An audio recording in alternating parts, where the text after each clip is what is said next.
kajian kepemudaan dan sejarah Islam dengan tema mengaktualisasikan konsep jihad untuk membangun peradaban hingga menjadi warisan sejarah dunia.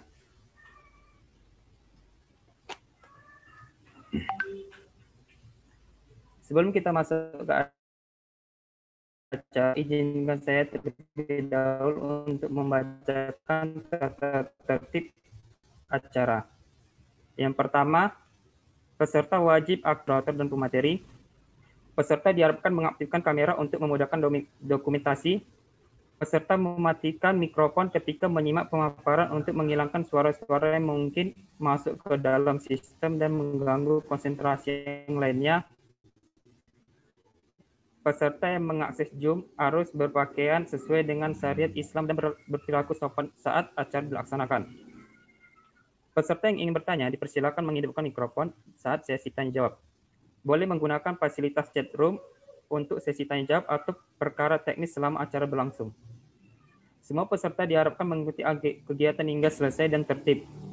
Semua peserta tidak diperkenankan keluar Zoom saat acara berlangsung tanpa alasan yang jelas.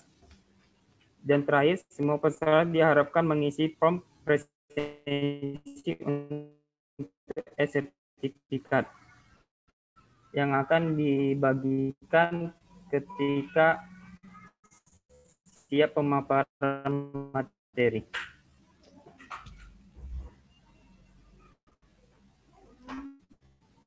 Marilah kita buka acara ini dengan lafaz al-basmalah. Bismillahirrahmanirrahim. Untuk acara yang selanjutnya itu pembacaan Al-Quran yang kami persilakan dengan segala hormat.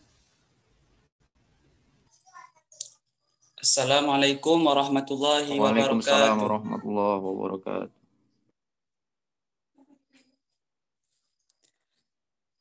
A'udzu billahi minasy syaithanir rajim. Bismillahirrahmanirrahim.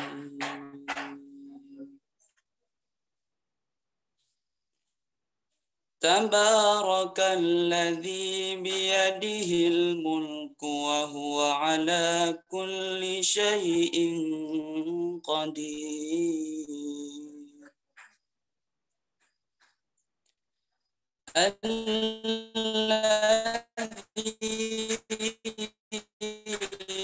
khalaqal mauta wal hayata liyabluwakum ayyukum ahsanu amala wa huwal aziz alladzi khalaqa sab'a samawatin tibaqa ma tara fi khalqir rahmani min tafawut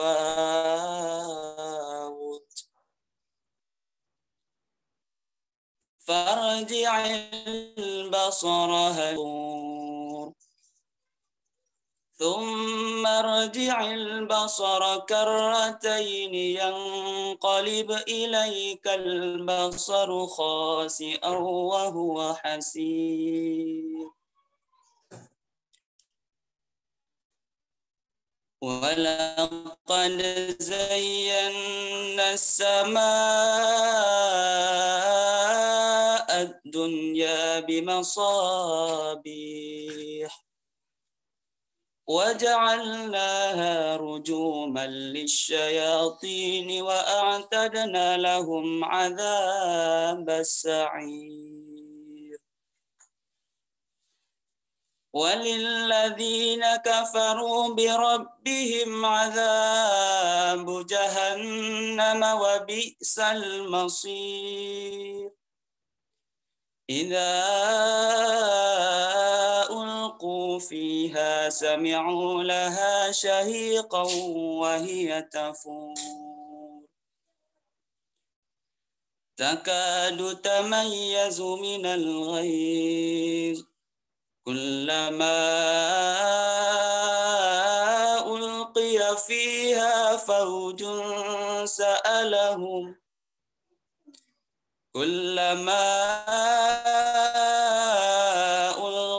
فيها فوج سألهم خزنتها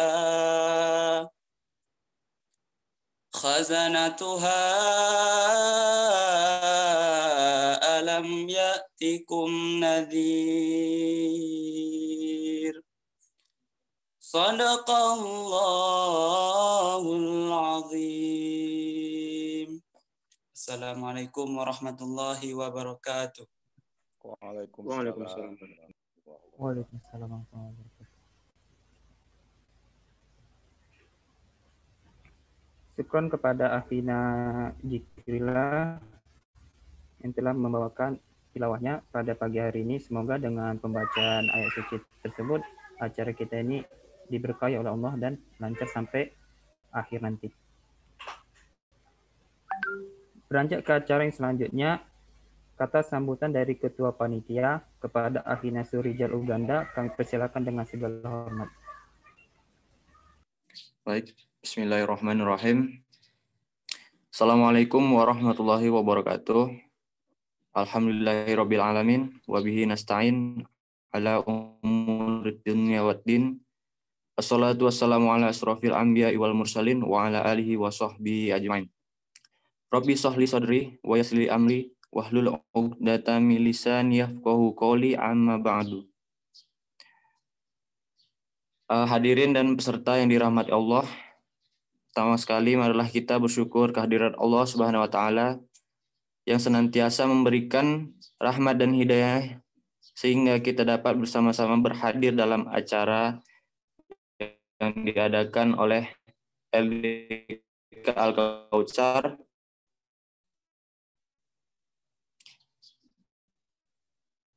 Selanjutnya, selawat melantaikan salam mari senantiasa kita haturkan sallallahu alaihi Muhammad wa ala ali sayyidina Muhammad. Mudah-mudahan dengan memperbanyak salawat kepada beliau kita mendapatkan syafaatnya di yaumil mahsyar kelak. Amin amin ya rabbal alamin. Amin. Yang saya hormati Ustadz Mahsalimah Hasan selaku pemateri kita pada kajian hari ini. Yang saya hormati Bu Yenita SE MM selaku pembina LDK, dan mungkin beliau belum hadir di tengah acara kita. Kemudian yang saya hormati Pak Ghazali Syamni SE selaku pembina LDK kita juga, dan yang saya hormati para hadirin dan peserta yang mengikuti kajian kepemudaan dan wawasan sejarah Islami pada hari ini.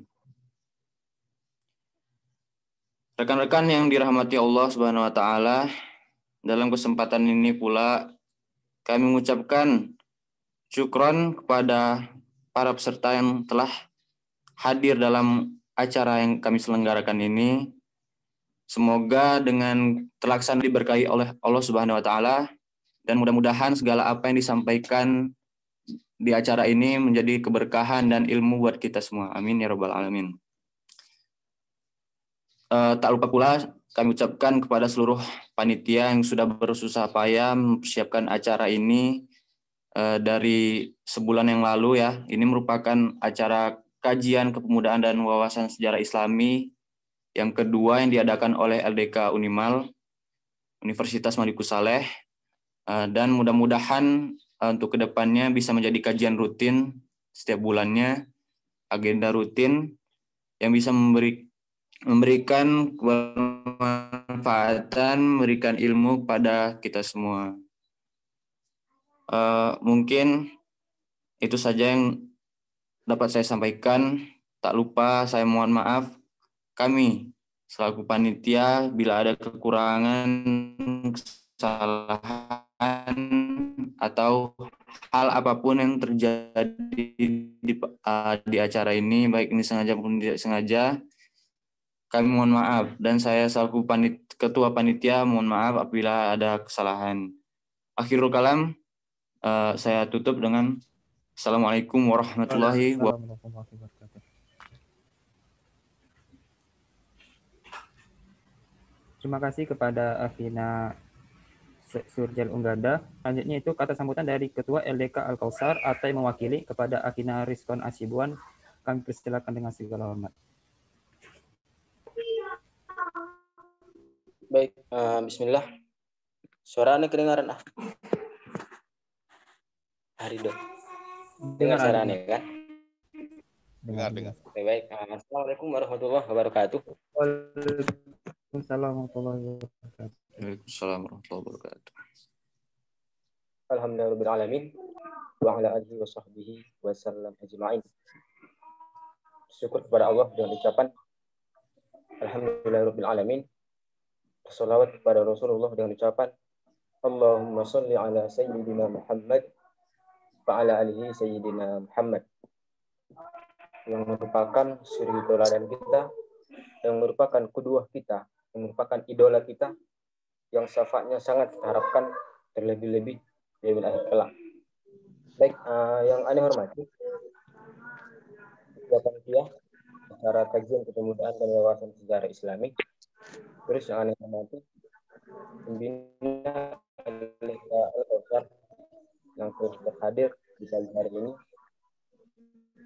Yang aneh hormati materi kita yang Masya Allah telah meluangkan waktunya untuk bisa bergabung dengan kita ataupun dengan kita di podcast. Mudah-mudahan apa yang disampaikan karena sayang kita dapat ini tapi tidak kita amalkan. Terusnya yang ada kita yang pasti tetap semangat mengikuti agenda ataupun kajian kita di bawah ini. Mudah-mudahan kita dapat banyak ilmu kajian kali ini. Baik,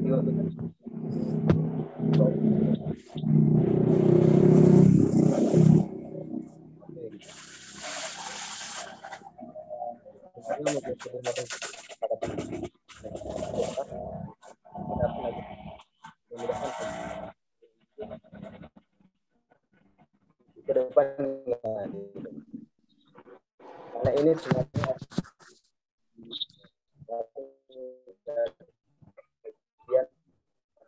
ya, yang pertama ini, yang kedua mudah-mudahan ada juga nanti yang ketiga dan seterusnya gitu. Jadi agenda memang yang dilaksanakan beberapa LF gitu, lembaga fakultas yang ada di Universitas Madikus Saleh.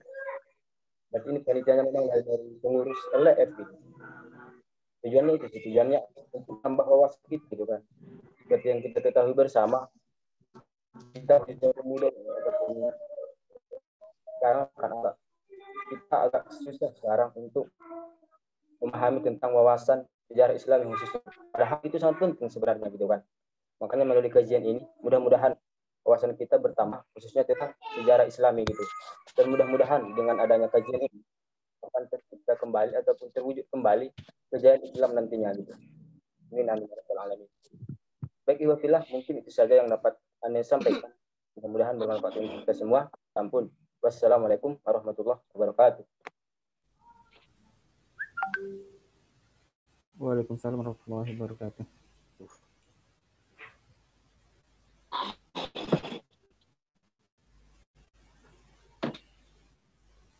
Terima kasih kepada Akina Rizkon Asibuan yang telah memberikan kata sambutannya. Untuk acara selanjutnya itu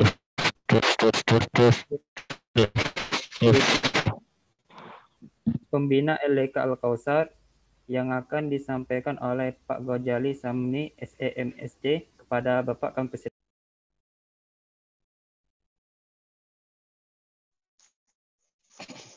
Assalamualaikum warahmatullahi wabarakatuh. Waalaikumsalam. Alhamdulillahirabbil alamin wassalatu wassalamu ala asyrafil anbiya'i wal mursalin wa ala alihi washabihi ajma'in. Allahumma shalli ala sayyidina Muhammad wa ala ali Muhammad. Pertama-tama mari kita mengucapkan puji dan puja kita kepada Allah Subhanahu wa taala dengan mengucapkan alhamdulillahirabbil alamin dan bersalawat kepada Rasulullah dan mengucapkan Allahumma shalli ala sayyidina Muhammad.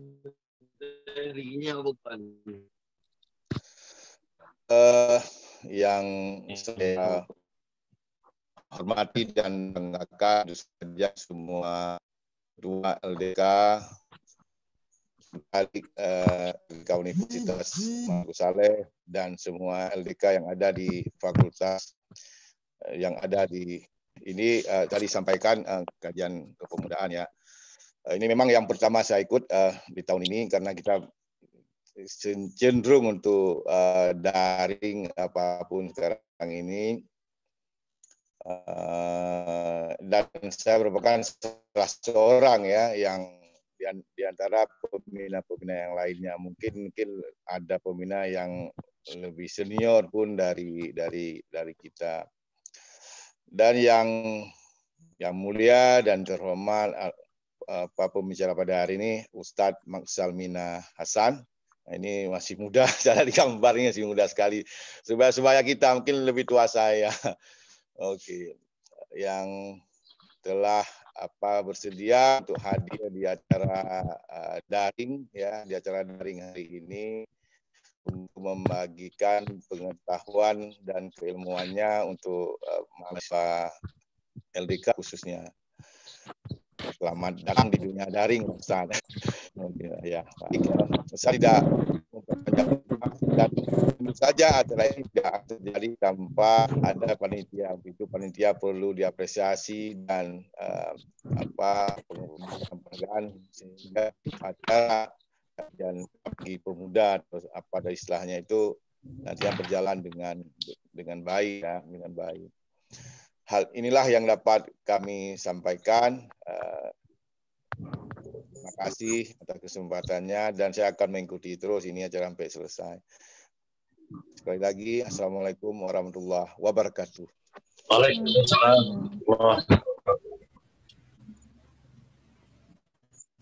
Terima kasih kepada Bapak Ghazali Samni SMSC yang telah memberikan kata sambutannya. Ya, untuk acara yang selanjutnya ini itu adalah acara inti kita pada pagi hari ini, yaitu pemaparan materi dari Ustadz Maksal Mina Hasan. Sebelum kita masuk ke materi, alangkah baiknya izinkan saya untuk membacakan CV dari pemateri kita pada pagi hari ini. Mungkin kepada panitia bisa ditampilkan CV Ustadz.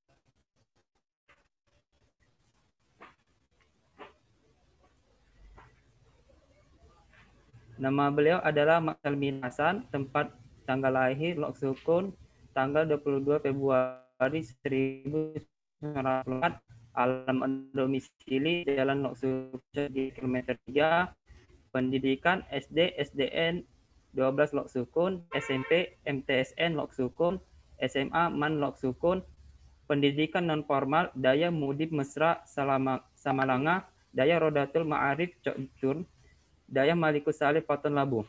Untuk riwayat organisasi Ustadz pengasuh Majelis Makbar Rasulullah Aceh Utara dan pekerjaan Ustadz pengajar. Mungkin mempersingkat waktu kepada Ustadz kami persilakan dengan segala hormat.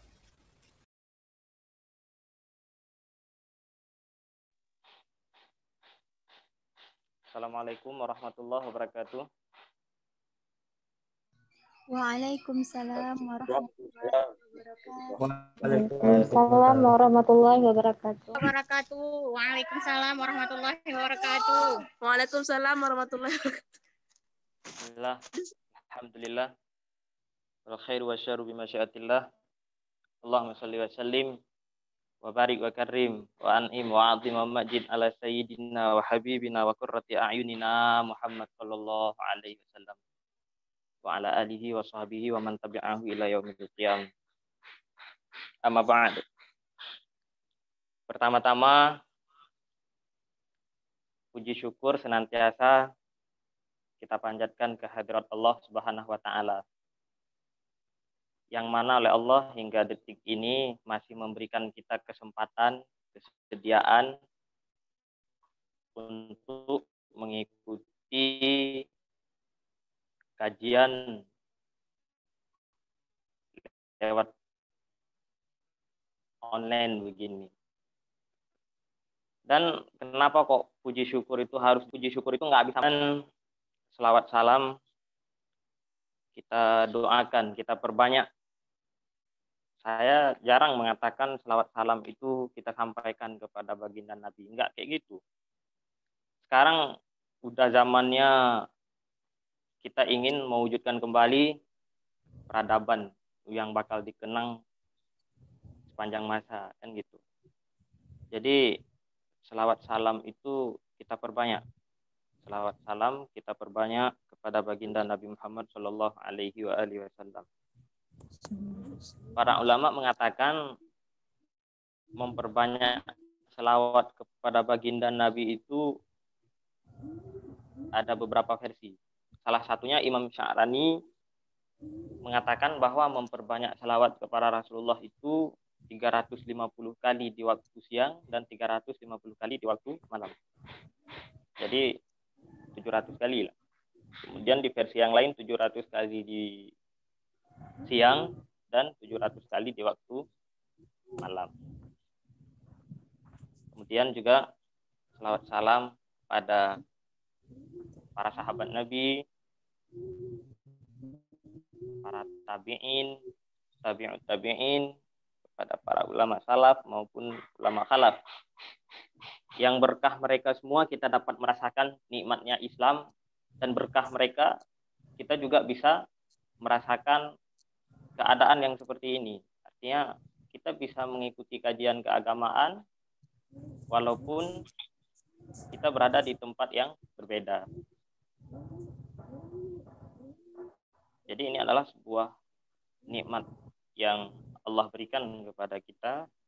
Kita berada di tempat yang berbeda-beda, namun barokahnya itu tidak bisa terbatasi oleh jarak yang jauh.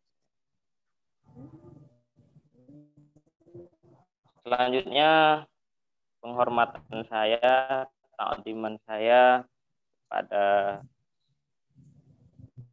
Ustadz Ghazali, semua panitia yang nggak mungkin saya sebutkan satu persatu, namun tidak mengurangi rasa ta'zim saya, rasa hormat saya kepada antum semuanya. Juga ta'ziman wa ihtiraman saya kepada semua peserta, baik yang sedang duduk maupun sedang tidur, baik yang nampak di layar maupun yang tidak. Semuanya saya ucapkan ahlan wa sahlan wa marhaban. Semoga pertemuan ini bukan pertemuan yang pertama dan bukan pertemuan yang terakhir. Pertemuan pertama ini tidak menjadikan ini pertemuan yang terakhir. Oke. Sebelumnya tema kita hari ini apa tadi? Mengaktualisasikan konsep jihad untuk membangun peradaban hingga menjadi warisan sejarah dunia. Dari tema ini kita harus berbicara mulai dari Nabi Adam sampai hari kiamat ini. Ya. Kalau dari apa? Dari tema ini mengaktualisasikan konsep jihad untuk membangun peradaban hingga menjadi warisan sejarah dunia. Berarti ini konsep jihad. Konsep jihad itu sudah ada dari Nabi Adam. Kemudian untuk membangun peradaban hingga menjadi warisan sejarah dunia, berarti untuk seterusnya. Jadi sekarang tema kita ini kita harus berbicara dari masa Nabi Adam sampai hari kiamat. Ya. Luar biasa ini temanya, insyaallah. Cuma di sini saya ingin fokus kepada mengaktualisasikan konsep jihad untuk membangun peradaban hingga menjadi warisan sejarah dunia. Jadi apa untuk mengembalikan dan saya begitu mendengar bahwa pembina LDK Al-Kautsar ini adalah tadi disebutkan namanya Al-Ghazali, ini keren. Ini keren ya. Kenapa? Kita kembali mengenang dan membuka pertemuan kita pada pagi ini dengan bercerita tentang Imam Al-Ghazali. Ya. Sebenarnya saya nggak kepikiran tadi tentang Imam Al-Ghazali, tapi karena pembinanya Pak Ghazali Syamni tadi, maka wah ini keren. Karena semua yang pernah kita kenal, tokoh legenda yang pernah kita kenal, yang baik itu legenda dunia spiritual, ataupun itu legenda pemikiran, ataupun itu legenda tokoh pemimpin, semuanya itu banyak yang dipengaruhi oleh Al-Imam Al-Ghazali. Saya katakan bahwa pengaruh Imam Ghazali dalam dunia Islam itu tidak terbatas dalam bidang agama saja. Apalagi kita mengatakan pengaruh Imam Ghazali itu sekedar teori untuk berceramah di pesantren, di masjid, ataupun mengisi kajian keagamaan seperti ini. Enggak sama sekali. Tapi Imam Al-Ghazali berhasil mengubah perjalanan umat Islam setelah runtuhnya Baghdad. Ya, saat negara Islam terpecah belah menjadi negara-negara kecil, kelompok batiniah merajalela, Romawi parah dengan syahwat duniawi. Bahkan tokoh agama kehilangan ruh Islam dalam mengajarkan Islam. Ketika itu Al-Ghazali muncul melalui karya-karyanya, terutama kitab Ihya Ulumuddin, karya Imam Al-Ghazali yang berjudul Ihya Ulumuddin itu bisa dikatakan itu buku pokok yang mengembalikan kejayaan Islam. Seolah-olah buku Ihya Ulumuddin itu menjadi tafsir, atau kitab Ihya Ulumuddin itu menjadi tafsir praktis bagi Al-Quran dan hadis yang cocok sekali diajarkan dan dijadikan kurikulum untuk dijadikan ideologi masyarakat. Ya. Dan faktanya buku Ihya Ulumuddin itu atau kitab Ihya Ulumuddin itu dijadikan buku wajib yang diajarkan di sekolah-sekolah dunia Islam saat itu bahkan hingga saat ini. Hampir semua raja yang saleh menjadikan buku itu sebagai inspirasi. Dengan buku itu mereka mencoba memperbaiki dan membangun masyarakat mereka. Di sini nanti kita akan berangkat menceritakan sosok Salahuddin Al-Ayyubi, sosok Muhammad Al-Fatih, yang mana mereka telah menciptakan sejarah yang kita kenang sampai hari ini. Semoga kedepannya nanti kitalah yang bakal dikenang oleh generasi berikutnya yang mampu menciptakan sejarah baru, mengembalikan kejayaan Islam di bawah Ghazali Syamni. Ya, gitu ya. Marhaban Pak Ghazali. Senang bertemu dengan Bapak Ghazali hari ini. Masya Allah. Semoga ini adalah merupakan era Al-Ghazali berikutnya nanti.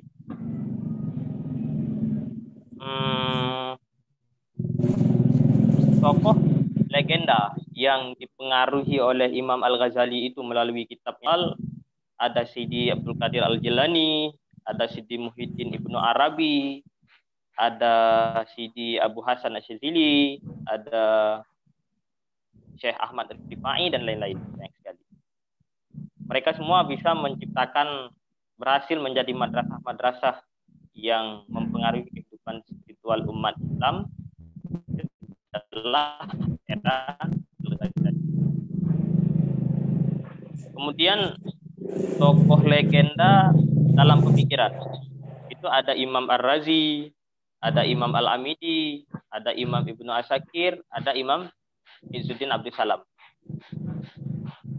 Di dalam tokoh kepemimpinan kita mengenal ada Nuruddin Zanki, ada Imanuddin Zanki, ada Salahuddin Al-Ayyubi, ada Malik Shah dan wazirnya beliau Nizamul Muluk,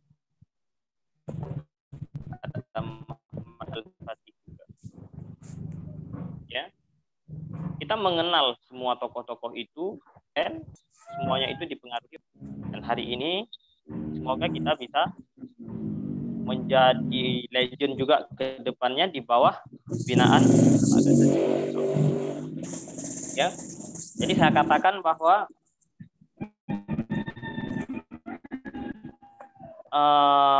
Al-Ghazali bisa kita sebutkan beliau adalah sebagai sosok yang sebagai titik balik dunia Islam menuju kejayaannya untuk yang kedua kali.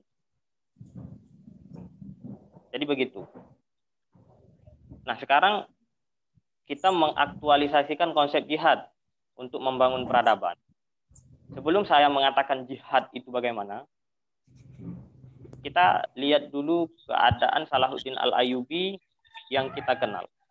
Salahuddin Al-Ayyubi yang kita kenal, ketika disebutkan Salahuddin Al-Ayyubi, apa yang terbayang di benak kita?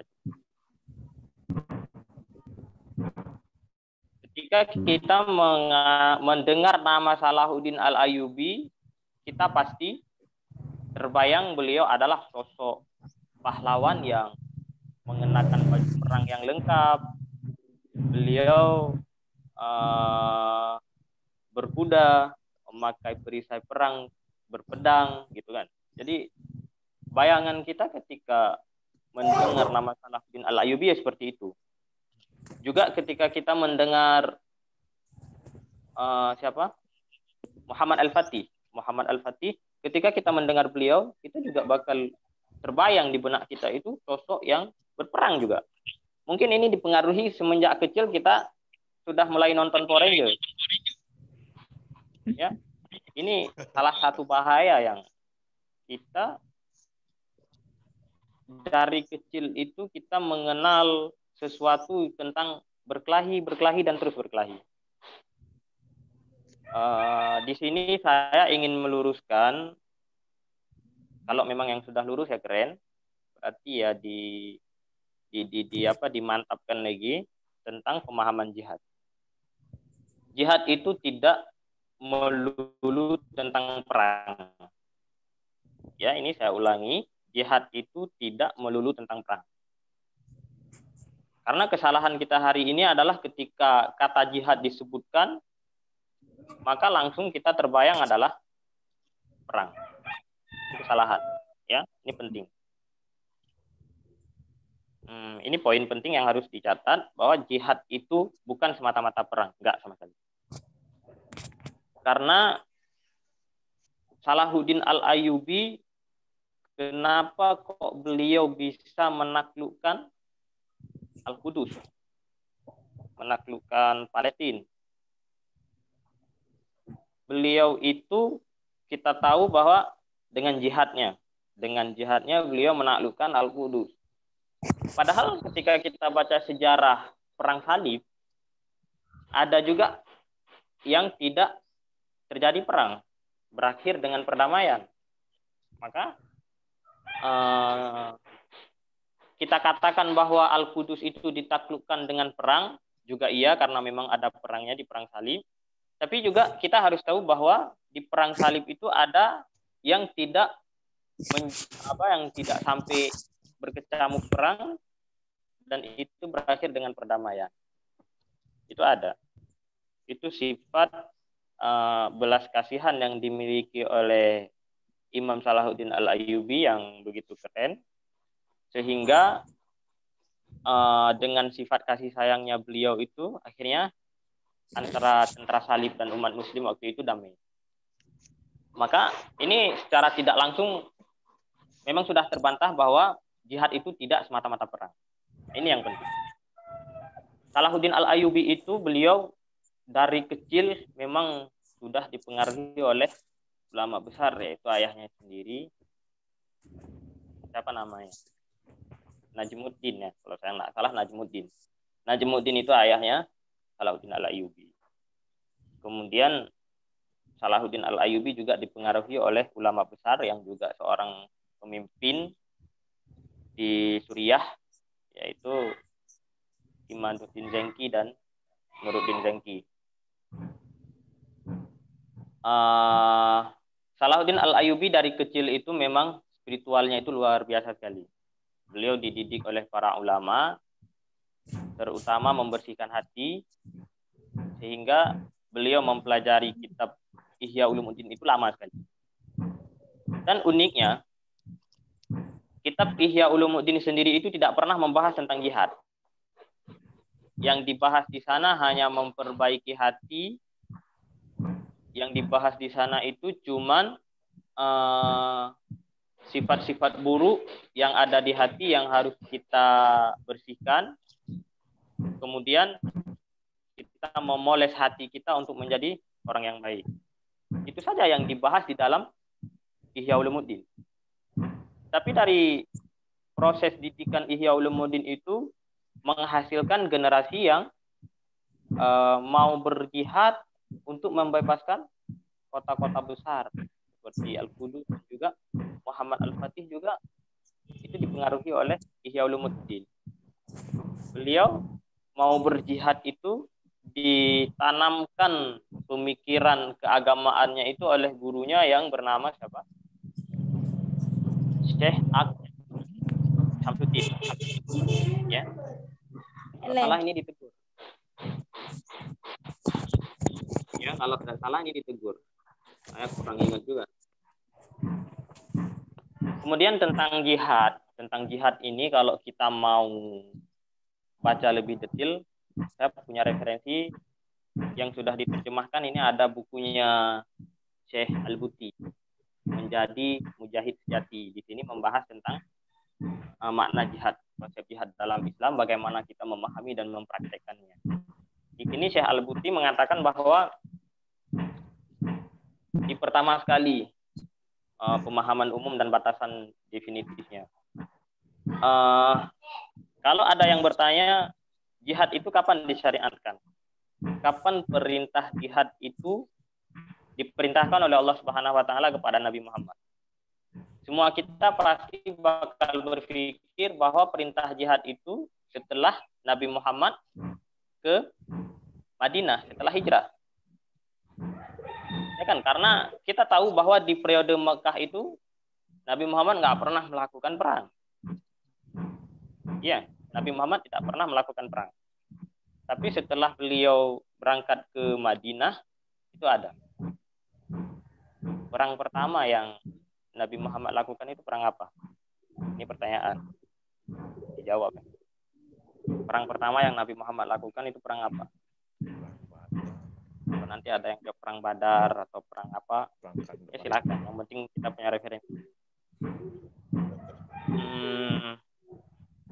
Apalagi ya? Tentang jihad, kalau kita berpendapat bahwa jihad itu diperintahkan setelah hijrah, maka disinilah kesalahan. Disinilah yang membuat makna jihad itu sempit. Dan ini bisa dibantah. Terkait jihad yang mengatakan bahwa jihad itu diperintahkan setelah hijrah, itu bisa dibantah dengan ayat-ayat Al-Quran seperti surat Al-Furqan ayat 52. Surat Al-Furqan ayat 52, fala tuti'il kafirin wajahidhum bihi jihadan kabira. Di sini jelas Tuhan menyebutkan kata wajahidhum. Wajahidhum bihi jihadan kabira. Janganlah kamu mengikuti orang kafir dan berjihadlah kepada mereka dengan Al-Quran dengan jihad yang besar. Wajahidhum bihi jihadan kabira. Kata-kata jihad sudah Allah sebutkan di dalam surat Al-Furqan ayat 52. Dan para ulama tafsir sepakat bahwa surat Al-Furqan itu adalah surat Makkiyah. Surat yang diturunkan di Mekah. Maka jihad itu sudah disebutkan Tuhan dengan perintah wajahidhum. Kata jahidu itu, kata jahid itu adalah bentuk amar, bentuk fi'il perintah dari kata jahada. Ya kan? Jadi jahid itu perintah untuk berjihad. Perintah untuk berjihad, sedangkan perintah itu sudah diturunkan dalam surat Al-Furqan. Surat Al-Furqan itu kita sepakat bahwa itu adalah surat Makkiyah. Jadi berarti dari periode Mekah sudah ada perintah jihad. Nah, jihad yang model apa yang diperintahkan? Makanya disinilah yang akan memperluas definisi jihad. Jihad yang paling awal itu adalah jihad periode Mekah. Jihad ketika di Mekah itu ya jihad dengan cara berdakwah tanpa perlu berperang. Sekarang jihad itu bisa berubah-ubah sesuai dengan zaman dan kondisinya. Yang pasti pertumpahan darah itu dalam Islam itu tidak dibenarkan. enggak menjadi sesuatu yang diprioritaskan, enggak. Pertumpahan darah itu sangat dilarang. Kita ingat setelah berakhirnya Khalifah Khulafaur Rasyidin yang keempat setelah Sayyidina Ali, untuk menggenapkan 30 tahun masa Khalifah itu kan digenapkan sama Imam Hasan. Sama Sayyidina Hasan, anaknya Sayyidina Ali. Ketika menggenapkan 30 tahun itu, beliau kan memimpin selama 6 bulan. Beliau lebih fokus kepada persatuan umat daripada fokus untuk membalas dendam. Membalas dendam lah kita sebutkan, untuk melakukan serangan balasan kepada yang menyerang pihak ayahnya. Tidak. Tapi beliau lebih fokus kepada persatuan umat. Ini pertanda apa? Bahwa berperang itu dengan menumpahkan darah itu tidak diprioritaskan, ya, tidak dibolehkan lah, kita katakan seperti itu.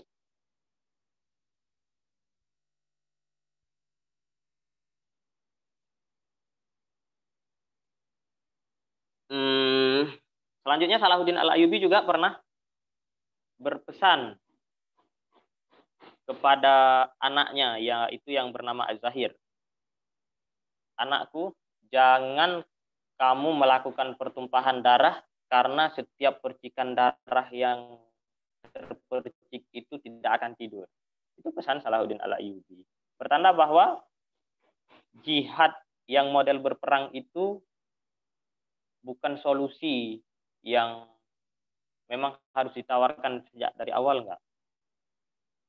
Ya, jihad dengan cara berperang itu solusi akhir ketika memang tidak ada jalan damai lagi.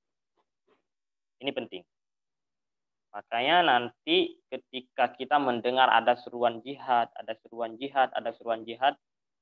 ini kita harus sangat hati-hati. Sudah cukupkah syarat jihad itu atau tidak? Kalau memang syarat jihad itu belum cukup, kita berjihad, nanti kita bahkan mati konyol, bukan mati syahid. Ya, ini penting. Syarat-syarat jihad itu penting. Maka kita harus buat kajian yang terus-terusan ini. Kita nggak cukup sekali ini membahas tentang jihad, itu enggak. Kitab Imam Al-Buti membahas tentang jihad itu tebal. Jadi kalau kita mau bahas tentang jihad itu ya butuh waktu yang lama lah. Nanti ada syarat-syaratnya jihad. Dalam konteks mana kita dibolehkan jihad untuk berperang. Kemudian kita harus memahami juga sebelum berjihad itu kita harus memahami pemerintah, pemimpin negara. Itu semua harus kita pahami dulu agar kita nggak salah dalam mengaktualisasikan konsep jihad.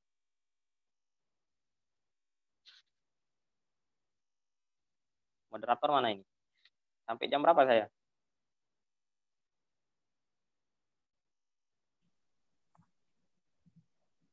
Halo. Moderator, ya. Sampai jam berapa? Sampai jam berapa? Sampai jam di rundown acara sampai jam 10.50. Sampai jam 10.50. Berarti masih lama harus ngomong sendiri nih ya.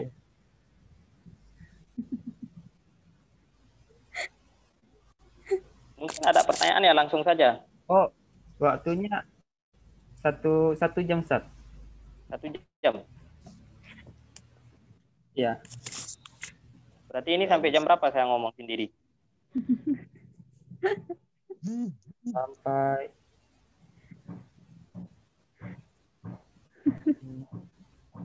udah berapa lama saya ngomong sendiri? Didengar nggak nih? Udah 30 menit kan? 30 menit nah. Berarti sisanya 30 menit lagi, Pak ya? Didengar, Ustaz.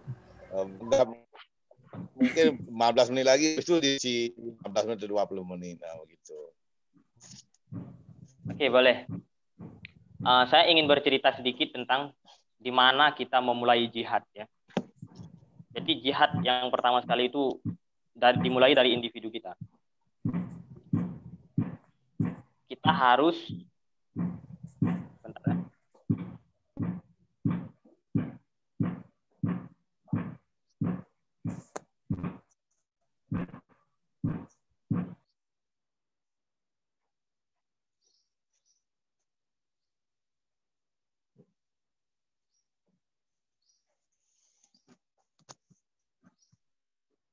Oke. Tentang jihad itu dimulai dari individu, dari kita sendiri.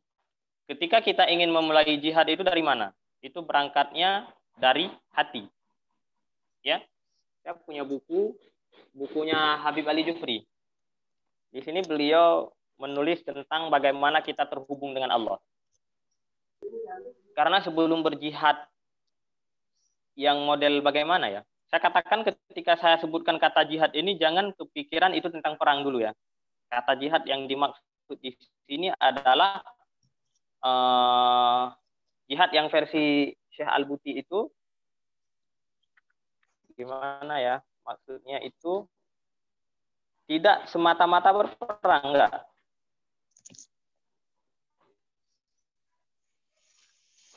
Opini orang-orang yang berpikir tentang bahwa jihad itu semata-mata berperang, itu karena mereka berpikir bahwa jihad itu diperintahkan oleh Allah setelah periode Madinah. Itu saja kesalahannya. Kalau Syekh Al-Buti mengatakan dalam kitabnya Al-Jihad fil Islam, Kaifa nafhamuhu wa numarisu, itu begitu. Kesalahan adalah itu perang, karena kita dari dulu tahu bahwa jihad itu diperintahkan setelah periode Madinah. Atau kesalahan itu bisa jadi karena kita emang nggak tahu sama sekali kapan perintah jihad itu. Tapi setelah kita tahu bahwa perintah jihad itu sudah ada semenjak periode Mekah, maka kita bisa memahami bahwa jihad itu bukan semata-mata perang. Ya, termasuk adalah memperbaiki diri, itu adalah jihad. Bahkan ada hadis kan yang termasuk jihad yang paling besar itu adalah melawan hawa nafsu. Nah, ketika disebutkan jihad itu dimulai dari diri sendiri, maka kita akan menemukan hati. Ya, jihad untuk menuju kepada Allah, untuk memperbaiki diri itu dimulai fase awalnya ini bagi seseorang itu dimulai ketika nafsu itu sudah tunduk. Jadi langkah pertama kita untuk berangkat menuju Allah melalui jihad tentunya itu untuk menuju Allah melalui jalan mana? Berarti kita berangkat setelah menundukkan nafsu. Sebelum nafsu itu ditundukkan, maka tidak ada istilah kita sudah berangkat. Ini penting. Ya. Jadi fase awal bagi seseorang untuk menuju Allah melalui jihadnya itu dimulai saat nafsu sudah tertunduk. Nah, ketika kita berbicara tentang nafsu, untuk menundukkan nafsu, kita yang pertama sekali akan menemukan hati kita. Kita akan berhadapan dengan hati kita. Makanya di sini tadi saya mulai dengan ceritanya Imam Al-Ghazali. Salah satu kitab yang sangat keren untuk memperbaiki hati itu adalah kitab Ihya Ulumuddin. Begitulah perjuangan para legend-legend yang saya sebutkan tadi itu sehingga mereka menjadi tokoh-tokoh besar. Semuanya itu dimulai dari tazkiyatun nafsi. Semua itu dimulai dari pembersihan hati, pembersihan jiwa. Ya. Makanya kalau bahasa Aceh saya katakan agar kita sukses menuju Allah itu melalui jihad itu harus begerak akai. Dan satu-satunya cara neget akai itu lewat belajar. Seperti itu. Jadi jihad terbesar saat ini adalah belajar, bukan berperang. Ya. Belajar tentang bagaimana kita membersihkan hati dulu, baru kemudian nanti kita melakukan perkara-perkara yang lain setelah yang pertama itu nafsu kita itu sudah bisa kita tundukkan. Begitu kata Habib Ali Jufri dalam kitab beliau Ayyuhal Murid.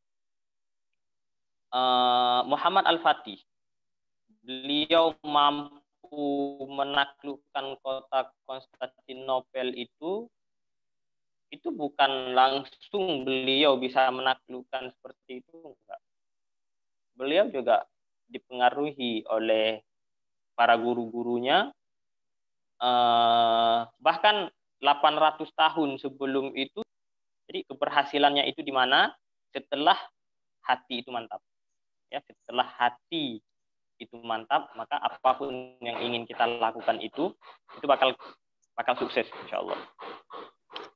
Jadi ketika kita menemukan hati kita yang sudah berkarat, hati kita yang sudah bermasalah, hati kita yang penuh dengan dosa, hati kita yang penuh dengan kemaksiatan, hati kita yang penuh dengan kesalahan di masa lalu, sementara kita sekarang pengen untuk menuju Allah ke depannya, maka di sini kita membutuhkan taubat.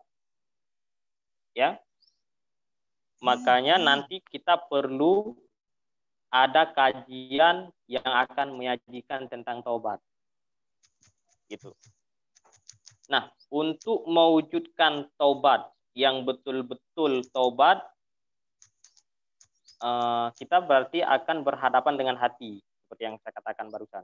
Nanti hati kita itu, kita bakal menemukan dia sudah berpenyakit, seperti memiliki penyakit dengki, penyakit ria, penyakit sombong, dan macam-macam yang lain penyakit yang ada di hati.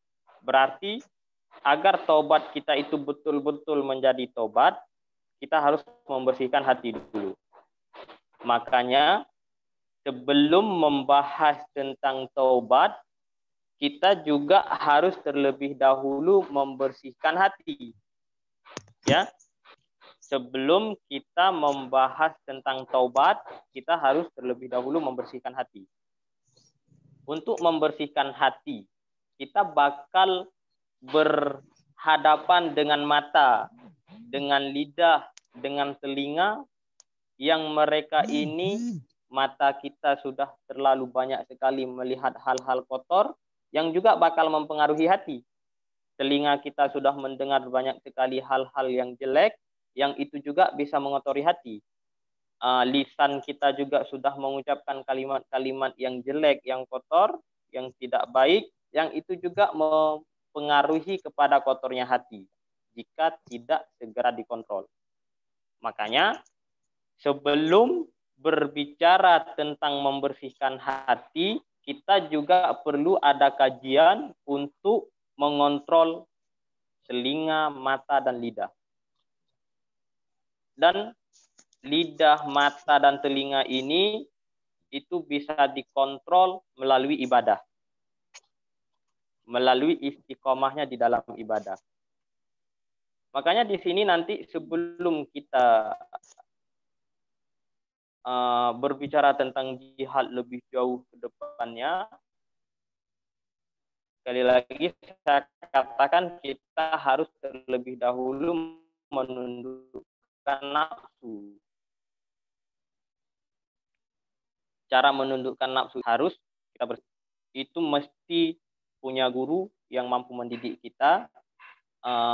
Kita punya guru yang disebut dengan guru murabbi yang mampu mendidik kita untuk membersihkan hati.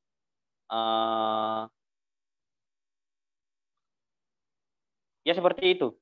Guru yang mampu membenarkan kita ketika, oh ini salah langkah dalam menjalani kehidupan. Nanti kita akan diperbaiki oleh guru itu. Kita butuh kepada guru. Dan butuh terus belajar tentang membersihkan hati. Setelah hati itu kita bersihkan, baru kita melakukan perbuatan-perbuatan yang lain. Karena kalau hati ini tidak bersih, apapun yang kita lakukan itu tidak akan ada kesuksesan. Ya. Salahuddin Al-Ayyubi, beliau sukses setelah hatinya bersih. Itu generasi Ihya, generasi Al-Ghazali yang dipengaruhi oleh Al-Ghazali, sehingga beliau sukses.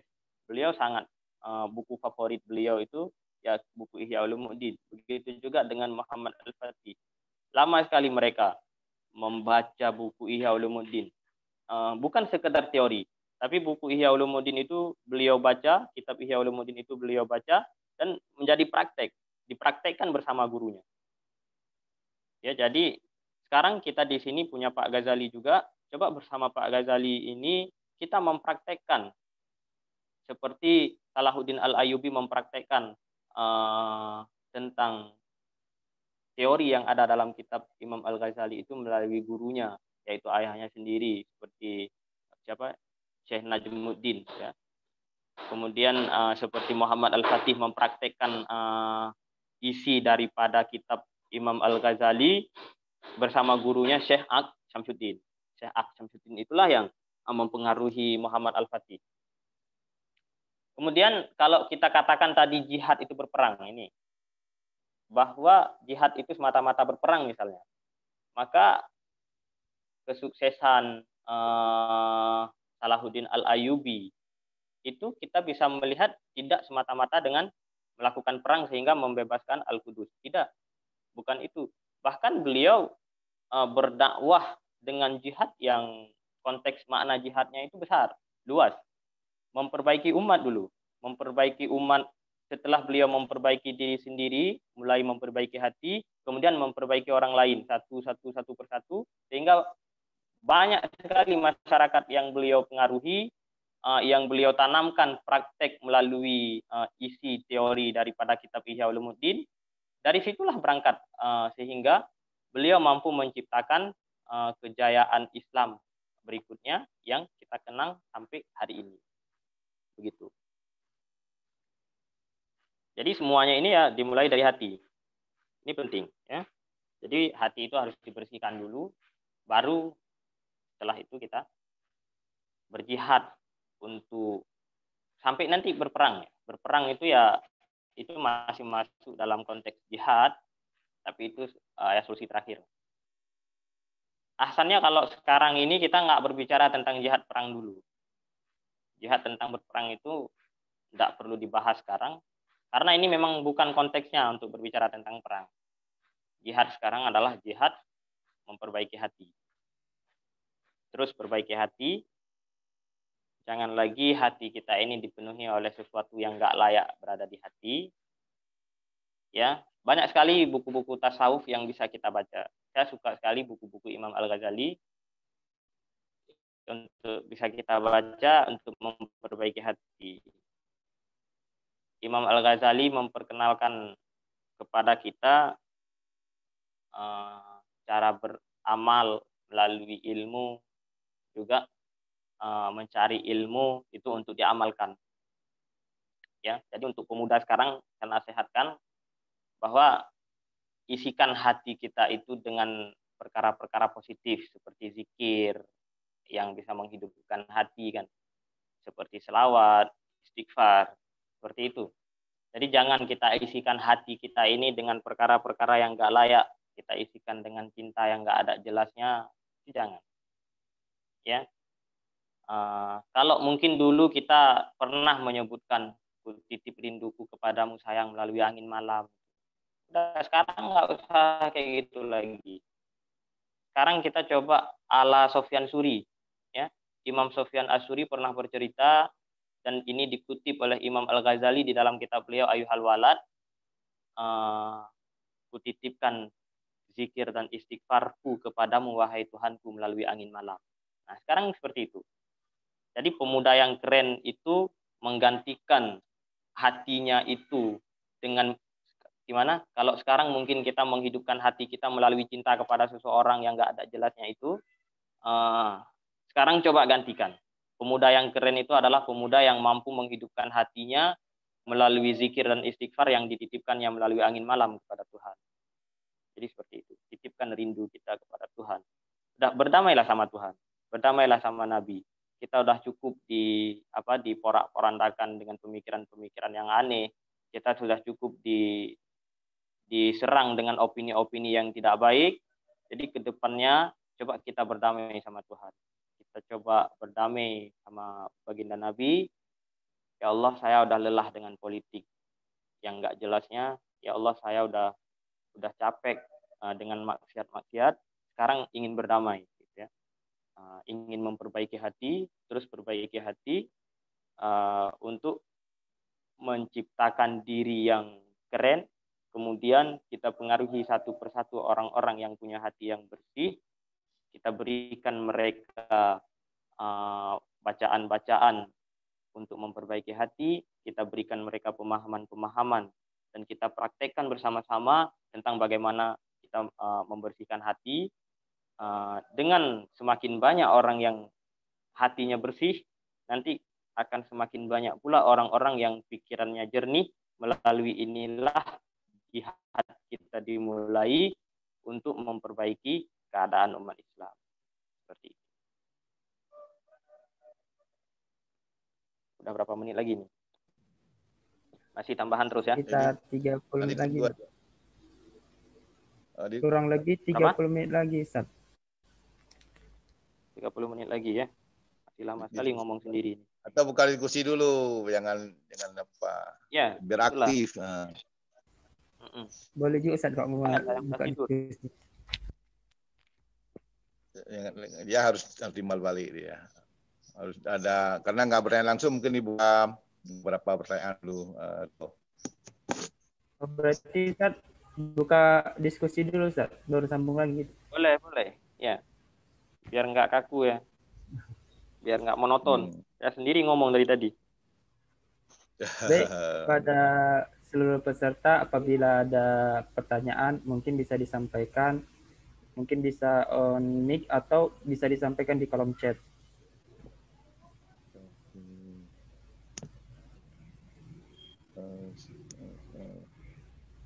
Bagi peserta yang ingin bertanya dipersilahkan sebelum kita lanjut ke materinya lagi.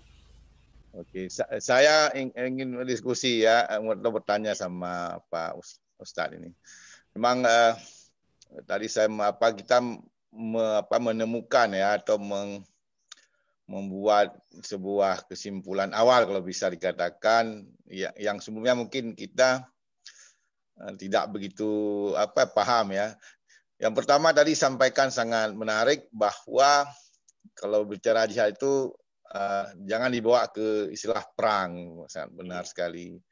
Karena mungkin tadi dikunci kalimatnya oleh Ustadz tadi harus disesuaikan dengan konteks dan kondisinya. Yang kedua, dari intinya disampaikan bahwa dari sisi masa periode Rasulullah itu mungkin kita selalu, dan kalau kita dengan menurut saya sendiri mungkin dengan ceramah itu bahwa Nabi jihad-jihad itu atau perang-perang itu setelah dia hijrah ke Madinah. Padahal tadi Ustaz mengemukakan atau mengungkapkan bahwa tidak seperti itu. Waktu di periode Makkah pun bahwa jihad itu ada tapi dalam bentuk yang berbeda. Oke. Yang ketiga tadi disampaikan bahwa sebelum jihad itu ada proses lain yang harus dilakukan, yaitu bagaimana membersihkan hati dulu ya ini ya. Ini pertanyaannya kepada Ustadz ini ya, ini bagaimana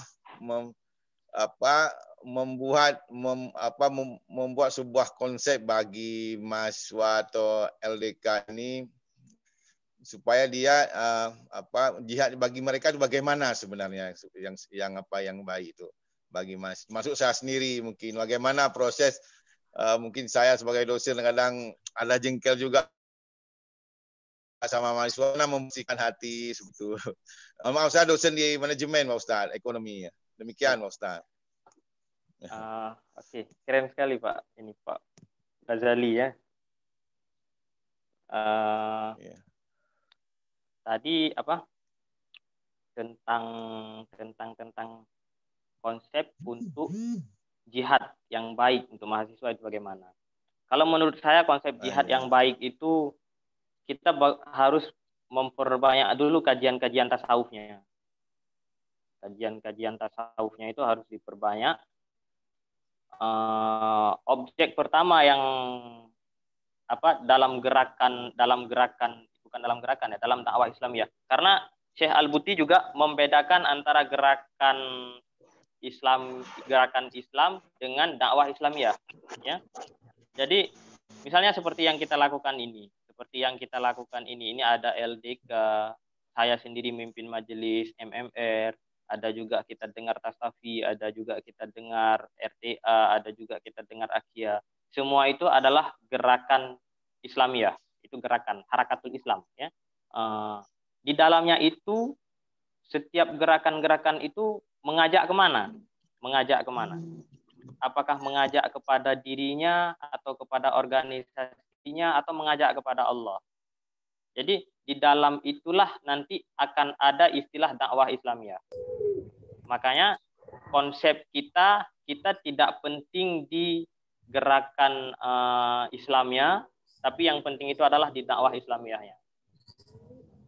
Saya katakan tidak penting, bukan tidak penting sama sekali. Gerakan-gerakan itu ya penting, tapi kita tetap apapun bentuk gerakannya, di dalamnya mesti ada satu konsep yang sama, yaitu dakwah Islamiyah. Ya. Jadi kalau berbicara tentang jihad itu yang baik bagi kita adalah membuat konsep berangkat dari tasawuf dulu. Karena Salahuddin Al-Ayyubi itu puluhan tahun beliau mempraktekkan Ihya Ulumuddin, baru melahirkan generasi-generasi yang siap berjihad untuk membebaskan kota Al-Qudus. Ya, jadi untuk mahasiswa itu konsepnya ya konsep pembersihan hati dulu, tazkiyatun nufus. Boleh nanti bacakan kitab. Kalau yang kontemporer seperti sekarang ini boleh kitab Al-Habib Umar, ya, buku-bukunya Habib Umar.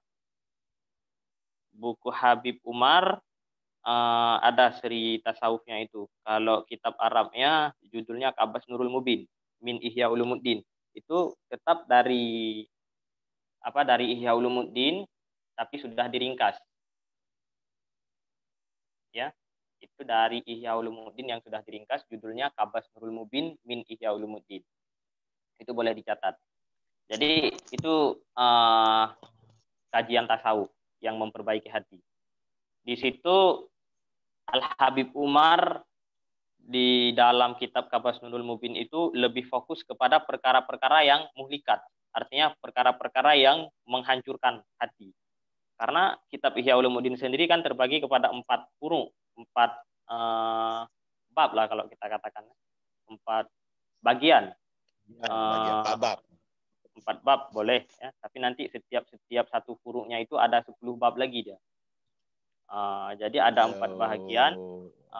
Ada bahagian tentang memperbaiki, ada bahagian tentang yang bukan merusak, yang istilahnya yang merusak hati itu kita harus kenal, nanti baru memperbaiki.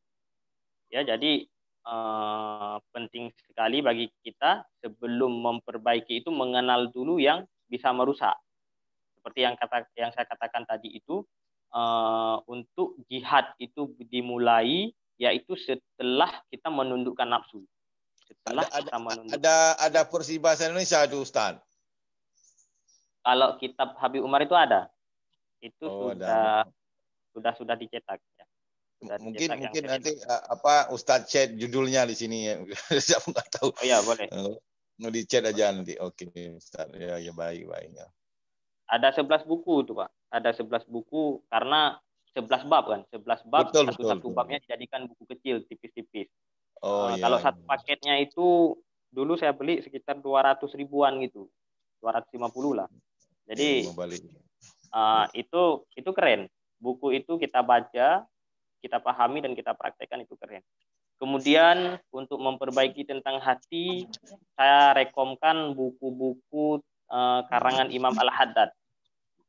Karangan Imam Al-Haddad itu penting sekali untuk kita baca. Ada Risalah Adab Sulukil Murid, ada Risalatul Mu'awanah, ada Nasaihud Diniyah. Nasaihud Diniyah itu nasihat-nasihat tentang keagamaan. Itu tentang hati semua. Sasaran Imam Al-Haddad itu tentang hati semua. Itu juga sudah ada terjemahan. Bahkan sudah diterjemah ke dalam 7 bahasa.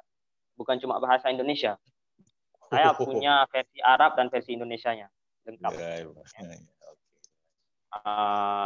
Itu boleh.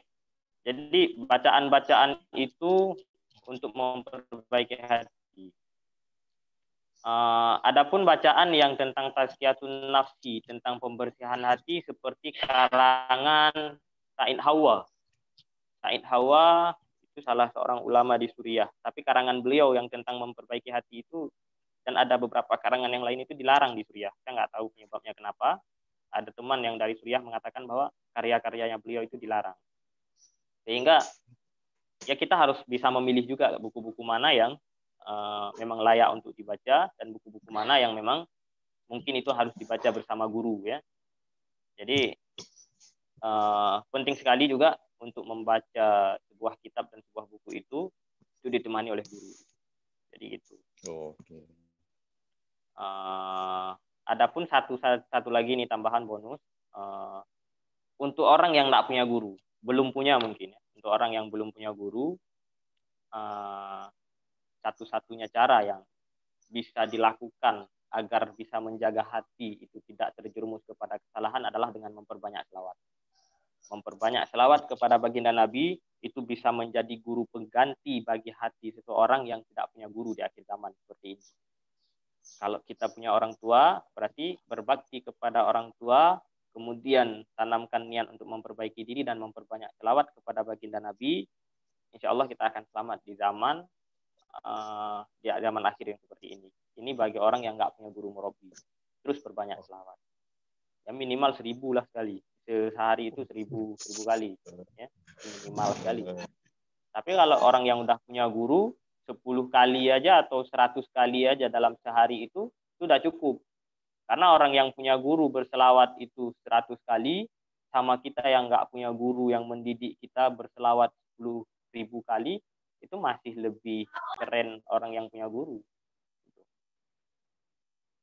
Jadi ya, sekali lagi saya katakan bahwa metode yang keren itu rel yang kita bangun untuk kita tempuh berangkat jihadnya itu, rel yang kita bangun itu adalah rel konsep tasawuf dulu, perbaiki hati dulu. Nanti tentang kereta apinya nantilah ya. Jadi kita bangun relnya dulu. Kalau tentang kereta apinya ya nantilah, siapa saja boleh membangun itu, boleh membuat kereta apinya untuk berjalan di atas rel itu. Kalau nanti kereta apinya udah rusak, pasti ada orang lain yang menggantikan kereta apinya. Tapi kalau relnya itu nggak ada, kereta apinya sudah siap, sudah bagus sekali, mau berjalan gimana? Jadi kita konsep jihad berperang, ya, berperang terus berperang. Kita udah latihan bela diri, udah pandai main pedang, tapi hati kita enggak kita bersihkan, kita bakal berperang dengan cara bagaimana nanti? Kita bakal berperang dengan cara yang tidak sesuai dengan konsep-konsep Islam. Nanti kita bukan mati syahid, kita akan mati konyol nanti. Mungkin ada yang lain. Ini ada chat masuk ya. Gimana cara lihat chat masuk? Ya, di sini ada beberapa yang nanya juga. Ini pertanyaan pertama itu dari Aisyah Nurmi Sahida. Pertanyaannya, Assalamualaikum Ustadz. Salah satu bentuk jihad yaitu belajar, lalu dalam belajar ada rasa lelah Ustadz. Bagaimana cara kita dalam memantapkan hati untuk berjihad di jalan Allah? Lalu bagaimana cara kita dalam mengatasi rasa lelah yang kadang timbul karena disebabkan oleh beberapa hal Ustaz? Tentu pertanyaan Ustaz. Iya. Rasa lelah itu ya selalu ada dan itu manusiawi. Untuk menghilangkan rasa lelah itu ya kita lawan, gitu kan? Kita lawan rasa lelah itu. Tidak ada kata istilah lelah dalam belajar, itu nggak ada. Kita meskipun dikatakan nggak ada, nggak boleh, itu selalu datang dan itu manusiawi. Makanya gimana ya? Ketika saya pengalaman Ustaz gimana dalam pesantren kan, apa mungkin dia inklusif itu mengatasi lelah itu gimana Ustaz gitu? Iya. Sebenarnya lelah itu kalau kita terus nggak open sama lelah itu, terus lelah terus, lelah itu E-nya bakal berganti nanti jadi I, jadi lelah terus gitu ya. Jadi sesimpel itu sebenarnya, sesimpel itu. Kita nggak perlu open sama lelah. Tugas kita belajar, kita pahami tugas kita apa, belajar, berarti ya terus belajar. Kita nggak perlu mikirin lelah. Jadi ketika lelah itu berganti lelah, selesai prosesnya. Kayak ini ada cerita, ada orang yang beribadat kepada Allah itu lama sekali, 70 tahun udah beribadat kepada Allah, sehingga malaikat datang bilang, kamu udah ibadat 70 tahun, sebegitu lamanya kamu ibadat kamu itu tidak bikin kamu masuk surga. Kalau kita mendengar ada pernyataan yang seperti itu, kita udah berlelah-lelah, lalu ada yang bilang ini tidak masuk surga, kan pasti lelah gitu kan. Tapi apa jawabnya beliau? Beliau bilang, tugas saya itu bukan untuk mencari surga, bukan untuk surganya, tapi tugas saya adalah ketika saya diciptakan sama Tuhan, tugas saya adalah beribadat kepadanya. maka saya akan terus beribadat sampai kapanpun. Sehingga itulah yang menyebabkan kita ketika kita masuk surga itu ya dengan rahmat Allah. Kita kekal di dalam surga itu dengan apa coba? Kita yakin nggak? Surga itu kan nggak ada batasnya lagi. Kita yakin itu. Surga itu nggak ada batasnya lagi. Kita bakal selama-lama di sana. Tapi ibadat kita itu sedikit. Ibadat kita yang sedikit itu bisa nggak kita menetap di surga selama itu? Dengan ibadat yang ada batasnya, pengen surga yang tiada batasnya. Itu kan sesuatu yang nggak mungkin sebenarnya. Nah, Tuhan udah memberikan kita bocoran ya. Para ulama juga udah kasih kita bocoran. Kita menetap di surga itu bukan karena banyaknya amalan kita. Kita masuk surga melalui rahmat Tuhan. Kita menetap di sana melalui niat yang baik kita. Niat baik kita itu, kalau misalnya kita hidup selama-lama, kita bakal nyembah Tuhan selama-lama enggak? Kita bakal nyembah Tuhan selama-lama kalau seandainya kita hidup selama-lama. Jadi niat kita untuk menyembah Tuhan selama-lama, seandainya kita hidup selama-lama, dengan niat itulah kita bisa menetap di surga selama-lama. Jadi ketika kita memahami tugas kita itu adalah belajar dan terus belajar, jadi nggak ada kata istilah lelah. Saya kalau lelah ya saya lawan, saya terus paksakan diri. Tapi ya ada batas-batasnya juga kan. Terus ada bacaan-bacaan juga yang untuk menghilangkan lelah dan menghilangkan rasa malas itu. Saya lupa doanya itu yang ada minal jubni wal kasdi. Kayak mana itu doanya? Coba yang ingat coba bacakan sekali, kasih hadiah nanti. Ini a'udzubika min apa yang Allahumma ini Allah. Allahumma inni a'udzubika minal jubni wal kasdi. Pokoknya ujung-ujungnya nanti wakahri rijal gitu kan. Wakahri rijal. Nah, kalau sekarang nggak bisa saya, tapi kalau pas lagi baca doa bisa. Mungkin nanti di ujung waktu saya baca doa saya bisa ya. Insyaallah. Jadi itu salah satu doa yang untuk menghilangkan bosan. Dan untuk menghilangkan bosan itu sendiri kita jangan monoton. Makanya tadi kalau saya ngomong sendiri 1 jam lebih itu aneh juga kan, makanya saya ajak diskusi seperti ini. Karena dalam kitab juga disebutkan ibadat yang monoton sendiri itu nggak baik. Misalnya kita istighfar terus. Ibadat kita itu cuma istighfar toh, itu nggak bagus. Makanya para ulama itu sudah menentukan batas-batasnya. Kalau pagi ya wirid ini, kalau siang wirid ini, kalau ibadat yang lain sholat asar 4. Kenapa nggak sama? Seharusnya kan sholat aja terus sama gitu, nggak nentukan waktu-waktu seperti itu. Tuhan juga tahu kita bosan. Jadi ada masa-masa pas baru bangun tidur masa disuruh sholat subuh 20 rakaat, nggak sanggup. Makanya Tuhan tahu itu sholat subuh cukup 2 rakaat saja. Karena Tuhan tahu itu berat. Gitu. Kemudian sholat maghrib kok 3 rakaat. Ya Tuhan tahu juga kita habis kerja. Masa sholat maghrib itu 20 rakaat setelah kita lelah-lelah bekerja. Makanya sholat maghrib itu ya 3 rakaat saja. Jadi seperti itu. Intinya kita atur porsi-porsinya. Itu bisa disesuaikan sendirilah tentang menghilangkan lelah dalam belajar. Gitu. Intinya itu harus dilawan. Yang lain? Ini ada pertanyaan dari Irsanur Rahim sama Ahina Baginda. Ini pertanyaannya hampir sama juga, Ustaz. Ini pertanyaan dari Irsanur Rahim itu apa tasawuf itu, Ustaz? Nah, untuk Baginda, Assalamualaikum Ustaz. Ingin bertanya mana harus duluan dipelajari, ilmu tasawuf atau ilmu tauhid? Karena kata Ustaz tadi kita harus membersihkan hati terlebih dahulu. Iya. Ilmu tasawuf sama ilmu tauhid itu mana dulu yang harus dipelajari? Sebenarnya memisahkan antara satu ilmu itu bahaya besar. Ya.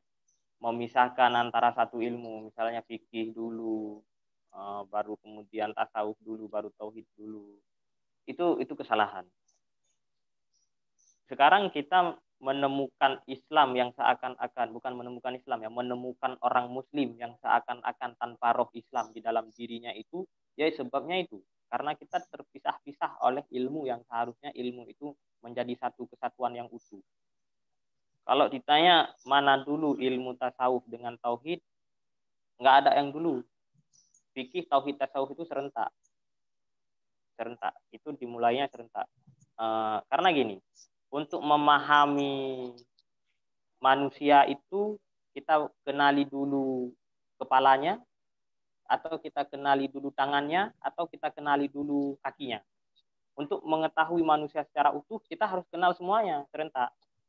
Kita nggak boleh milah yang disebut manusia itu kepala. Kita jelaskan kepala dulu, selesai kepala. Kemudian yang disebutkan manusia itu tangan, kita jelaskan tangan. Yang disebutkan manusia itu kaki, kita jelaskan kaki. Nanti tiga-tiga ini setelah kita pahami, yang ada adalah ribut tentang memahami makna manusia. Yang satu versi manusia itu adalah kepala, yang satu versi manusia itu adalah tangan, yang satu versi manusia itu adalah kaki. Makanya ini akan timbul keributan-keributan terus. Untuk memahami manusia, berarti ya harus serentak kepala, tangan, dan kaki. Begitu juga dengan ilmu yang tadi itu. Jadi tasawuf atau tauhid dulu, serentak. Tasawuf, tauhid, dan fikih itu serentak. Seperti itu. Ustaz, apa yang tasawuf saya itu? katakan, ya. Pertanyaan selanjutnya apa Terkait yang tasawuf? saya katakan tadi, sebentar dulu ya. Nah, terkait yang saya katakan tadi, bersihkan hati dulu, itu konteksnya adalah untuk memahami makna jihad yang bakal kita bahas, kan gitu. Jadi kita mulainya jihad kita itu dimulai dari membersihkan hati. Karena kita tujuannya adalah untuk jihad. Jadi untuk jihad itu dimulai dari membersihkan hati. Adapun jihad yang dengan cara hukum fikih segala macam itu juga kita pahami. Ya, jadi secara menyeluruh itu bagaimana jihad versi fikih, tasawuf, dan tauhidnya itu serentak seperti itu. Ya, yang barusan apa? Pengertian tasawuf, Ustaz. Pengertian tasawuf. Pengertian Ya, apa itu tasawuf? Tasawuf itu yang membersihkan. Tasawuf. Safa itu bersih. Makna safa itu bersih.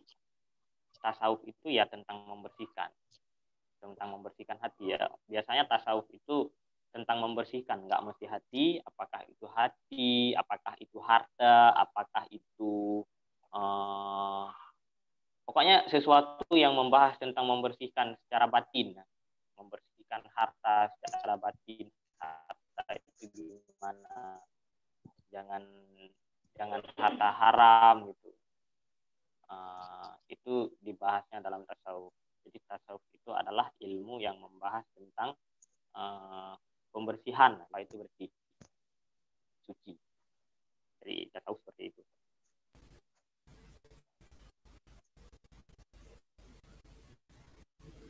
Terus? Ini ada pertanyaan lagi, Ustaz. Perkenalkan, nama saya Nur Atika, mahasiswa UIN Araniri, Banda Aceh. Nah, di sini saya selain seorang mahasiswi, saya juga seorang pedagang online. Jadi di sini pertanyaan saya adalah bagaimana konsep jihad dalam muamalah yang baik dan benar? Dan mohon Ustadz kaitkan jihad para tajir pada masa Nabi dulu. Ujungnya tadi apa? Jihad apa? Kaitkan jihad pada tajir pada masa Nabi dulu. Jihad masalah berdagang gitu maksudnya. Yeah. Ya ini kalau berbicara tentang jihad dalam dagang berarti ya sungguh-sungguh untuk menerapkan hukum-hukum yang sudah ditentukan di dalam berdagang. Jihad kita dalam berdagang itu yang nggak boleh ada tipu-tipu kan gitu. Misalnya kita iklan online itu nggak boleh ada tipu-tipu. Nanti ketika ada orang yang membeli, kita memberikan barang yang tidak sesuai, itu berarti ada tipu-tipunya di dalam perdagangan kita. Maka jihad kita adalah melawan itu agar tidak terjadi tipu-tipu itu. Kemudian terkait online lagi, misalnya kita iklan pakaian, yang diiklan itu pakaian, tapi ketika tampil di story WA atau di media sosial itu kita melihat ada wanitanya yang memakai pakaian, wanita itu membuka aurat. Jadi sebenarnya yang sedang kita iklankan itu pakaian atau aurat orang lain. Nah, batas-batas seperti itu harus dijaga. Nah, itulah jihad kita dalam berdagang. yang sesuai sunnah ya. Kita tetap menjaga batas-batasnya. Misalnya ketika mengiklankan nggak boleh nampak aurat, itu bukan saya, orang lain. Ya kita memamerkan aurat orang lain itu kesalahan, nggak boleh. Saya lihat di postingan-postingan itu, misalnya kalung yang diiklankan itu kalung, tapi kok nampak kalung bersama badan seorang cewek yang memakai kalung yang nampak auratnya, itu nggak boleh. Nah gitu. Untuk pertanyaan selanjutnya, Assalamualaikum Ustaz, perkenalkan nama saya Muhammad Tua Saragi, asal Medan, kuliah di STID Bekasi. Saya mau bertanya Ustaz, apa sih togut itu sebenarnya dan bagaimana cara membuat diri kita mempunyai semangat untuk amal ma'ruf nahi mungkar? Itu dan Ustaz. Apa tadi togut? Togut Ustaz ya. Apa sih togut itu? Tagut yang pemberontak itu mungkin maksudnya. Bugat dan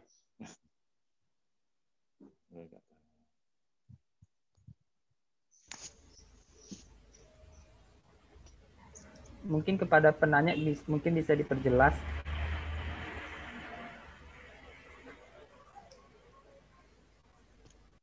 Kepada Ahina Tua Saragi. Tadi pertanyaannya satu lagi apa? Bagaimana cara membuat diri kita mempunyai semangat untuk amal ma'ruf nahi mungkar? Amar ma'ruf nahi mungkar itu ya tetap harus dengan ilmu. Jadi semangat untuk amar ma'ruf nahi mungkar itu diawali dengan ilmu. Tanpa ilmu itu amar ma'ruf nahi mungkar itu nggak akan benar. Karena ada satu kitab yang saya baca, saya lupa judulnya, entah Nihayatul Dhalimin itu, Nihayatul Dhalimin kayaknya. Akhir kehidupan orang-orang yang zalim. Itu di sana disebutkan bahwa awal sekali beramar ma'ruf nahi mungkar itu adalah dengan ilmu. Ini ada cerita tentang Sayyidina Umar.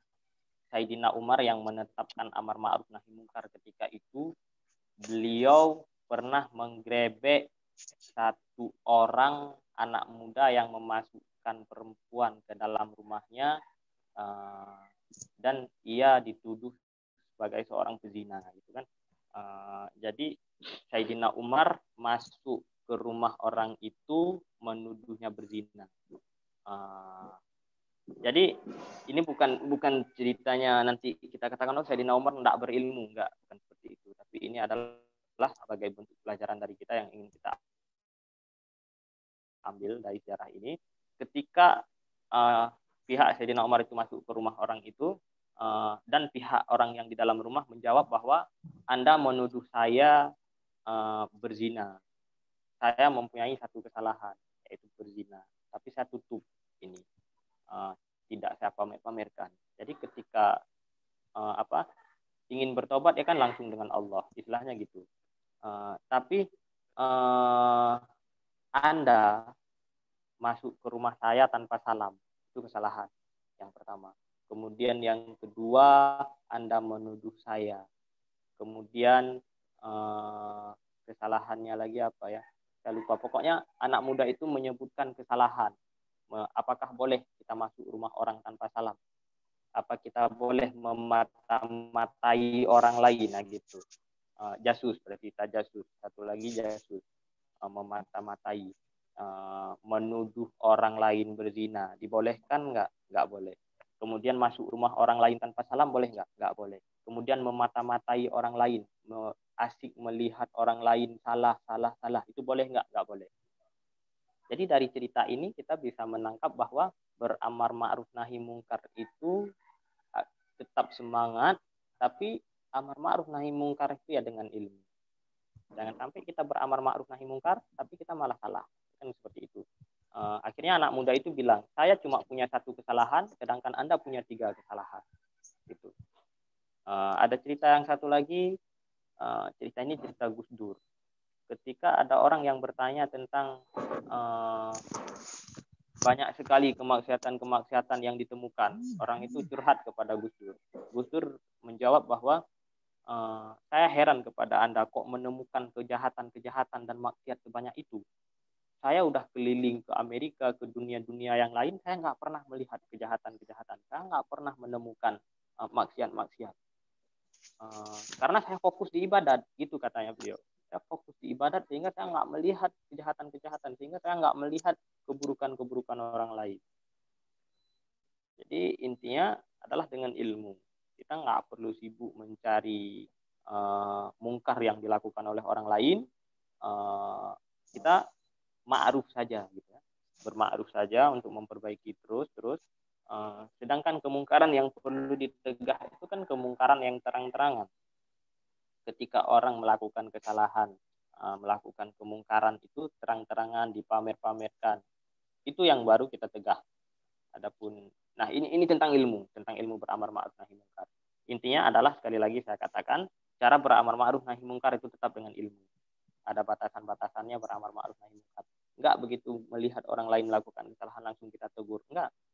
Kita harus melihat posisi kita. Ketika kita menegur orang itu, dia bakal percaya atau tidak? Kita bisa mempengaruhi dia atau tidak? Kalau tidak, berarti kita tidak istita'ah. Kita tidak mampu untuk menegur dia. Maka itu bukan kewajiban bagi kita. Ya, seperti itu. Jadi, amar ma'ruf nahi mungkar itu, kita lihat dulu. Kita cek dulu. Kalau saya yang katakan ini, didengar nggak? Nggak didengar. Berarti itu bukan tugas saya. Anak yang berbuat kesalahan itu ya seorang ya punya kekuasaan untuk menegur anaknya itu, maka ayah itu menegur anaknya.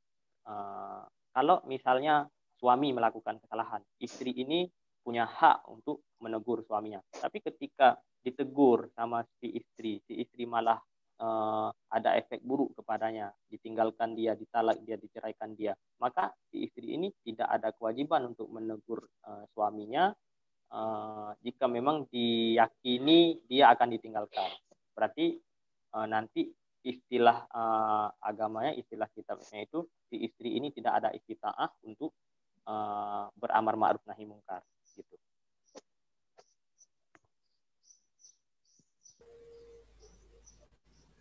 Untuk lain?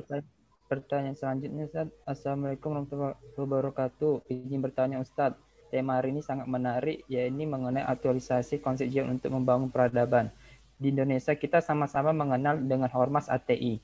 Mereka sangat vokal mensiarkan konsep jihad yang sesuai syar'i, yang mana itu dibenarkan dalam konsep fikih siasah.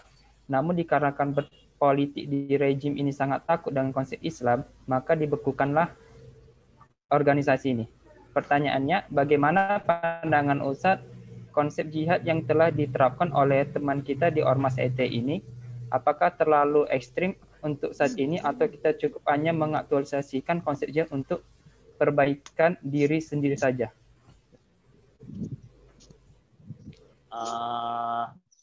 Baik, terima kasih. Pertanyaan yang keren sekali. Tanggapan saya mengenai Ormas HTI, ya seperti yang sudah ditanggapi sama ulama-ulama lah, gitu kan. Kita punya ulama yang menjadi panutan kita, itu dari Nahdlatul Ulama, ulama-ulama yang gimana, yang muktabar, gitu kan. Bagaimana pandangan mereka tentang ini? Ketika kita menyerukan aksi jihad di dalam negara yang memang sudah berdiri seperti ini.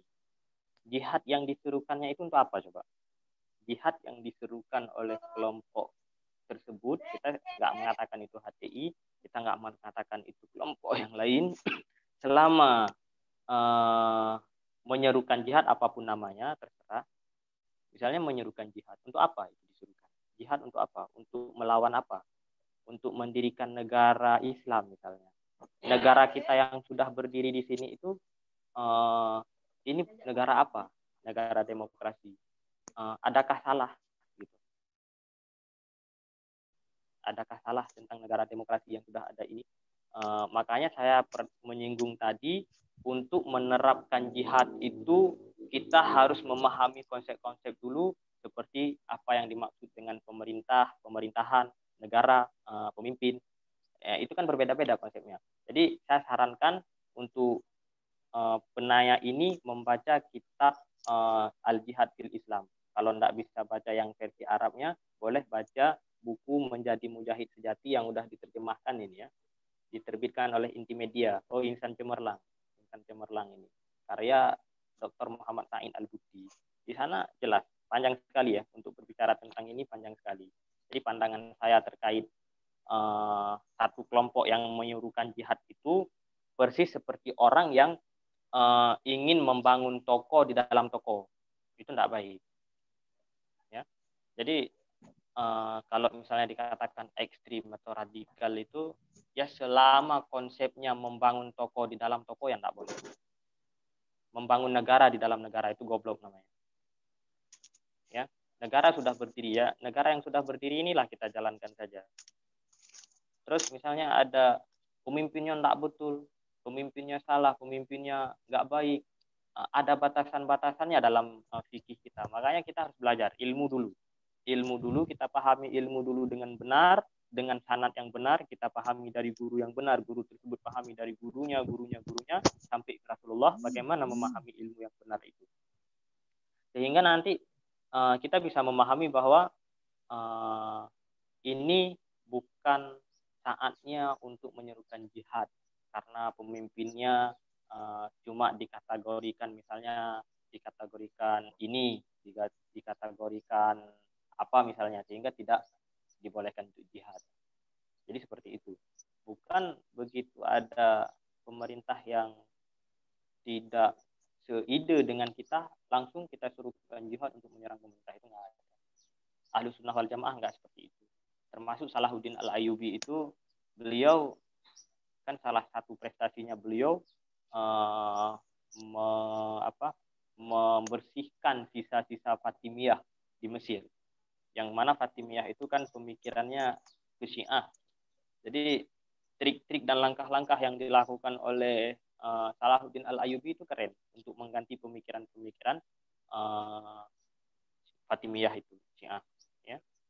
Dengan digantinya khutbah Jumat melalui mimbar khutbah, kemudian digantinya penyebutan nama-nama khalifah di dalam khutbah Jumat, kemudian didirikan sekolah-sekolah yang berpahaman Sunni. Seperti itulah jihad yang dilakukan oleh Salahuddin Al-Ayyubi untuk menegakkan negara yang Islam, yang di dalamnya menerapkan Islam yang Ahlus Sunnah wal Jamaah. Seperti itu. Jadi di dalam buku ulama Aceh juga yang itu yang ditulis oleh Tim Ayah Subjenib ya. Di sana juga kita bisa baca judul bukunya memperbaiki orang baik, memperbaiki orang kuat, memperkuat orang baik dan memperbaiki. Jadi pandangan saya seperti itu. Saya tidak sependapat dengan orang yang menyuruhkan untuk mendirikan negara di dalam negara, itu enggak pendapat.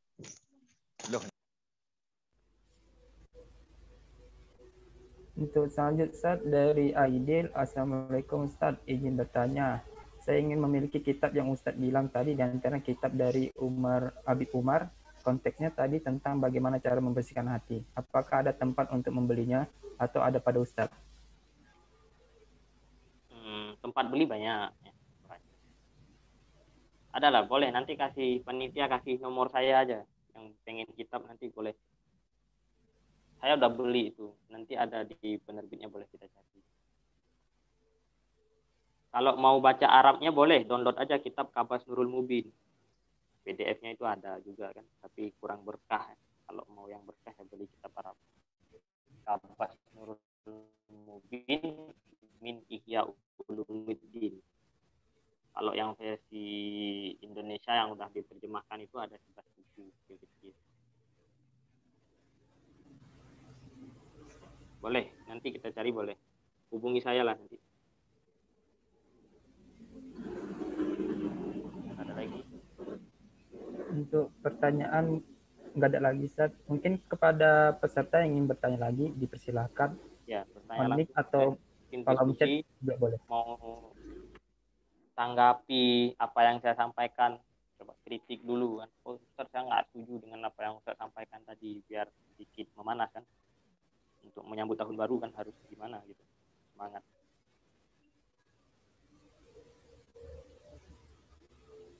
Ada? Aduh. Ayo Iwa, kepada peserta yang bertanya dipersilahkan. Silakan bertanya, jangan tanya nama. Nama udah jelas tadi.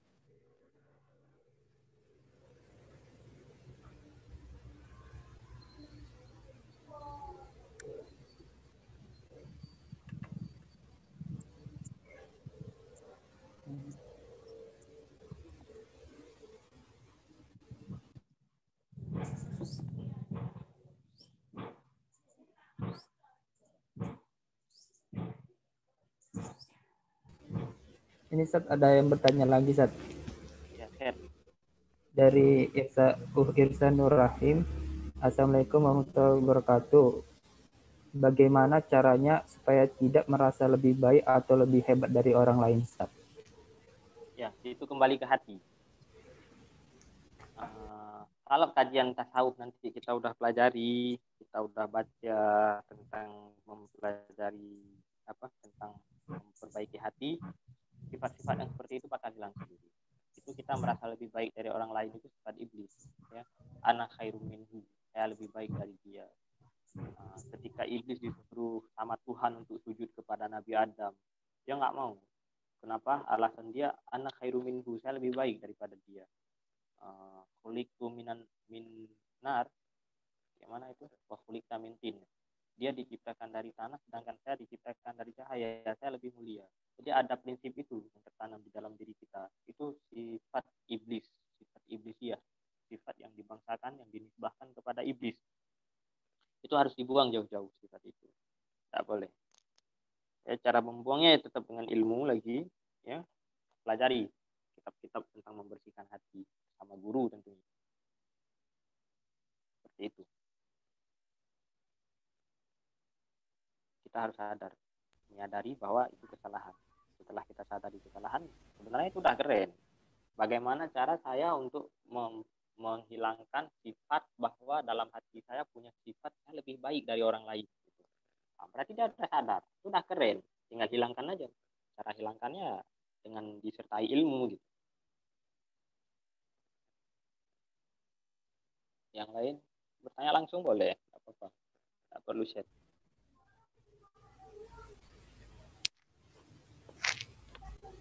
Ustaz, ada pertanyaan lagi dari Bu Juwairia SE. Assalamualaikum warahmatullahi wabarakatuh. Ustaz, apakah memerangi hawa nafsu termasuk jihad? Iya, memerangi hawa nafsu itu jihad yang paling besar bahkan. Itu jihad akbar kan. Memerangi hawa nafsu itu jihad akbar. Jihad besar. Setelah para sahabat dulu pulang dari perang Badar Kubro, Nabi bilang, ada jihad yang lebih besar, yaitu jihad melawan hawa nafsu. Jadi melawan hawa nafsu itulah jihad yang paling besar. Makanya saya katakan tadi, jihad berperang itu adalah bahagian kecil dari makna jihad. Sedangkan konteks jihad yang perlu kita bahas, yang perlu kita pahami sekarang ini adalah jihad melawan hawa nafsu. Makanya saya katakan tadi, mengutip apa yang disampaikan oleh Al-Habib Al-Jufri, kita berangkat untuk menuju Allah melalui rel jihad itu adalah ketika nafsu sudah bisa ditaklukkan. Ketika nafsu belum bisa ditundukkan, maka jihad belum dimulai. Mulai jihad itu adalah dengan menaklukkan nafsu. Seperti itu.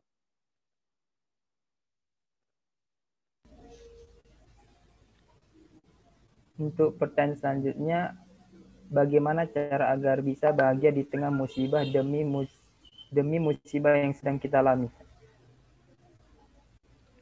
Musibah demi musibah yang sedang kita alami. Untuk bahagia, tertawa saja. Baca buku-buku yang lucu saja. Ya, baca buku-buku humor, buku. Ya, tertawa itu dianjurkan. Tertawa itu dianjurkan. Tidak perlu terlalu lama bersedih-sedih. Ya, bersedih-sedih itu melihat ke belakang. Melihat ke belakang itu ya penting. Tapi melihat ke depan itu jauh lebih penting biar nggak tertabrak orang kan. Hidup ini persis seperti menyetir mobil. Kalau kita lama-lama sedih, berarti kita lama sekali menatap spion, baik yang di kiri ataupun yang di kanan. Akhirnya kita tidak fokus lagi ke depan, kita bakal menabrak orang. Jadi berlama-lama dalam kesedihan itu bisa menabrak orang lain nanti.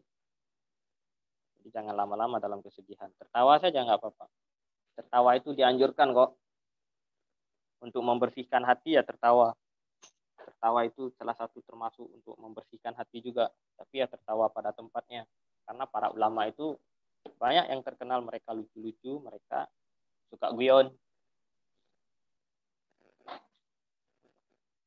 Carilah dan terus mencari rahmat Allah. Dalam apapun yang kita lakukan itu, coba kita harus bisa melihat rahmat Allah. Ya. Seandainya kita bisa melihat rahmat Allah dalam sekecil apapun aktivitas yang kita lakukan, maka kita akan bahagia terus. Ya, nggak perlu berlama-lama sedih. Yang lain lagi? Ini sampai jam 12. 1 jam lagi ya. Sampai Lama jam juga, 11.20, Ustaz. 11.20 ya. Materi sama sesinya jauh. Mungkin kepada peserta yang ingin bertanya lagi, silahkan. Ibnu Mas'ud, kenal Ibnu Mas'ud nggak? Ibnu Mas'ud, sahabat Rasulullah. Pernah dengar, Ustaz? Ya Allah anhu, ya pernah dengar. Beliau itu pernah ngisi kajian Kamis. Beliau ngisi kajian Kamis sama ibu-ibu. Itu terkenal, masyhur ceritanya beliau. Beliau seorang ulama terkenal, seorang sahabat dan juga seorang ulama terkenal pada masanya itu. Beliau ngisi kajian hari Kamis sama ibu-ibu. Jadi kajian yang beliau paparkan itu keren sekali. Sehingga di penghujung kajiannya pas habis waktu ada ibu-ibu yang bertanya dan minta untuk dilanjutkan kajiannya. Dia tidak mau. Katanya ini membuat bosan orang-orang nanti. Jadi kajian itu yang lama-lama sebenarnya nggak dianjurkan. Kajian itu sebentar-sebentar aja biar nggak membuat orang bosan. Kalau misalnya lama-lama itu ya boleh-boleh saja lama, tapi ya harus ada sesuatu yang bisa membuat orang betah gitu. Makanya kalau saya ngomong terus dari tadi, ini bakal nggak betah nanti, nggak ada timbal balik, nggak ada interaksi gitu. Ini kita punya sanad, kita punya referensi bahwa terkait hal yang kita lakukan seperti ini, ada timbal balik, ada yang bertanya gitu. Terus nggak boleh lama-lama kali. Kalau misalnya terlalu lama itu bisa membuat bosan orang. Nanti kita bakal bertanggung jawabkan apa coba di hadapan persidangan Tuhan ketika ditanya, kamu kok lama-lama kali ngisi kajian? Saya berlupa diri, saya serahkan sama panitia LDK Al-Kausar. Ada yang bertanya lagi? Saya izin bertanya, Ustaz. Ini dari Ani sendiri. Nah, Ustaz, tadi Ustaz kan merekomendasikan beberapa buku. Nah, gimana kita mempelajari bukunya tersebut sedangkan kita tidak memiliki murabbi? Nah, kan kalau misalnya kita belajar otodidak itu kan terlalu ada bahayanya, Ustaz. Takutnya nanti salah paham gitu, Ustaz. Gimana cara belajar otodidak yang baik? Iya, cara belajar otodidak yang baik ya. Sebenarnya autodidak sendiri itu tidak baik. Belajar autodidak itu ya nggak baik. Mungkin buku-buku itu kita baca itu bukan termasuk autodidak selama kita punya guru. Kan kita di sini punya Pak Ghazali yang pembina kita, itu kan guru kita. Jadi baca saja buku-buku itu, ya baca saja, apalagi sudah direkomendasikan sama teman atau sama siapa sudah merekomendasikan itu, ya silakan baca. Nanti ketika ada yang nggak dipahami ya ditanyakan sama orang yang merekomendasikannya, kan gitu. Misalnya nanti kita bertanya lah, kita bisa cari guru ketika kita nggak paham. Dan setelah kita baca, sebelum kita praktekkan, sebelum kita simpan itu baik-baik di dalam memori kita, ya kita tasbihkan dulu sama guru. Kita cari guru, kan bisa, mudah. Lagian kita nggak kekurangan guru sekarang di Aceh ini, nggak kekurangan guru. Di Indonesia kita nggak kekurangan guru. Banyak sekali guru-guru yang ada di sekitar kita.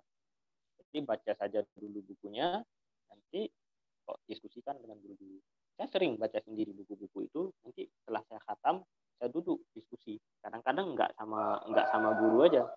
Saya duduk, ya kita anggap guru juga kan teman-teman. Misalnya seperti ini, kita duduk seperti ini, kita berkumpul seperti ini. Ini adalah perkumpulan yang baik, karena Nabi Muhammad sendiri yang melegitimasi untuk boleh berkumpul kan. Umatnya itu kalau berkumpul pasti nggak akan berkumpul dalam kesesatan, kan gitu. Jadi salah satu apa yang saya lakukan itu, misalnya autodidak tadi, kan autodidak yang baik itu gimana? Saya baca sendiri dulu bukunya. Setelah saya baca, saya ajak teman-teman itu sambil ngopi, misalnya 5 orang, 10 orang, itu membahas tentang isi buku itu sama-sama. Jadi nanti kita bisa diskusi, bisa saling tukar pikiran, kita bisa menemukan perbandingan-perbandingan kan gitu. Jika memang ada hal yang tidak bisa kita sepakati, kita tanyakan sama guru. Gitu. Jadi nggak selamanya ditemani guru terus, akhirnya nanti kita terbatas membaca itu cuma ditemani guru saja, akhirnya kita nggak bisa membaca lebih banyak. Semuanya harus, oh ini nggak ada guru, nggak boleh baca, nggak kayak gitu. Ada buku-buku yang harus dibaca sama guru, semuanya dari A sampai Z, ada buku-buku yang boleh dibaca sendiri ketika kita sudah bisa membacanya. Makanya ada ilmu-ilmu lain juga yang dibutuhkan untuk bisa membaca sendiri. Misalnya untuk membaca kitab apa misalnya, untuk membaca kitab Arab yang tidak berbaris itu, berarti kita sudah punya alat ilmu nahu, ilmu mantiknya, ilmu sarafnya, ilmu bayannya, ilmu ma'ani, ilmu badi, baru kita boleh membaca seperti itu. Terima kasih, Ustaz. Ini Ustaz ada yang bertanya dari Surija, dia ingin bertanya langsung gitu, kepada Ahina, kami silahkan. Oke, baik. Assalamualaikum warahmatullahi wabarakatuh, Ustaz. Jadi saya ingin bertanya, Ustaz. Ini kan saya ada baca artikel gitu kan. Jadi dalam Fikih As-Sunnah Beirut Mu'assasat Arisalah itu dikatakan bahwa seseorang yang dikatakan berjihad itu apabila ia berusaha mati-matian dengan mengerahkan segenap kemampuan fisik maupun material dalam memerangi dan melawan musuh agama. Dengan kata lain, berjihad sama dengan berperang gitu, Ustaz, qital. Seperti yang dimaksud dalam imperatif ini, dalam Jahidi Ikufar wal Munafikin itu terdapat dalam Quran surat ke-9 ayat 73 dan surat ke-66 ayat 9. Tetapi dalam hadis riwayat Imam Al-Baihaqi dan Al-Baghdadi itu menyatakan perang melawan hawa nafsu yang seperti yang dikatakan Ustaz tadi itu adalah jihad akbar gitu, jihad besar.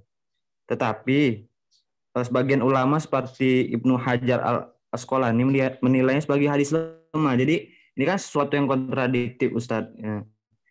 Antara kalamullah kan dalam Al-Quran dan hadis gitu. Apalagi hadis tadi dikatakan sebagian ulama hadis lemah. Jadi itu bagaimana Ustaz sebenarnya, Ustaz?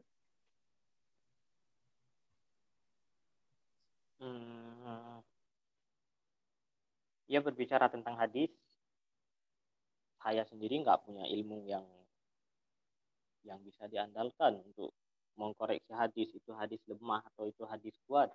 Saya nggak baca banyak buku tentang ilmu hadis. Bahkan ya untuk ilmu hadis saya nggak punya ilmu. Maka kalau berbicara tentang hadis, ya saya itu bukan konteks saya. Saya nggak bisa jawab gitu ya. Salah satu pesan guru saya, kamu harus jadi orang yang baik ketika ada yang bertanya. Ketika kamu nggak bisa menjawab, ya jawablah dengan jawaban saya nggak bisa jawab. Gitu. Jadi saya dari tadi butuh pertanyaan untuk menjawab bahwa saya nggak bisa jawab.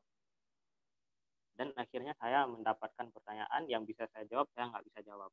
Jadi ini adalah satu jawaban yang saya lihat teman-teman kita tidak lagi menjawab dengan pertanyaan, dengan jawaban seperti itu. Ya, karena ini hadis Nabi juga. Untuk menjawab tidak bisa menjawab itu perintah daripada Nabi. Jujur saya tentang ada yang mengatakan hadis itu lemah, hadis itu kuat. Saya sendiri nggak bisa memastikan itu hadis kuat atau lemah. Karena untuk berbicara tentang hadis itu banyak sekali ilmu-ilmu yang harus kita baca dulu. Jadi nggak begitu baca, oh, ini hadis lemah, langsung, oh ini lemah. Kita langsung katakan juga, ini hadis lemah, nggak boleh. Kita nggak tahu tentang hadis. Saya maksudnya nggak tahu tentang hadis. Jadi ketika disebutkan, oh ini hadis lemah, saya nggak tahu lemah, nggak tahu kuat juga nggak tahu kan gitu. Jadi selama ini belajar hadis gimana? Ya belajar hadis dari guru-guru. Kalau guru saya yang bilang gini, ya saya ikutin gitu.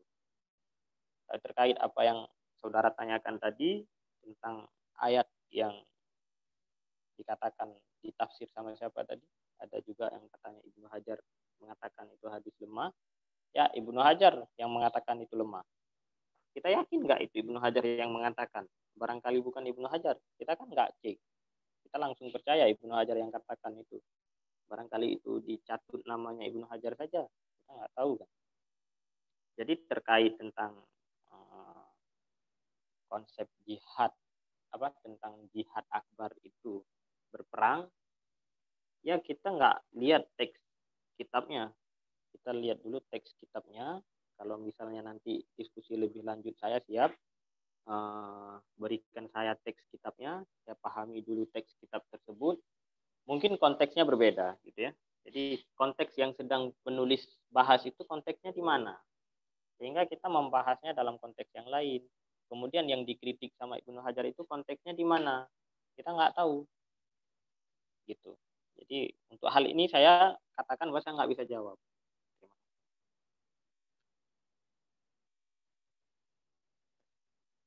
Kembali ke moderator. Oke, syukron Ustadz. Syukron Ustaz.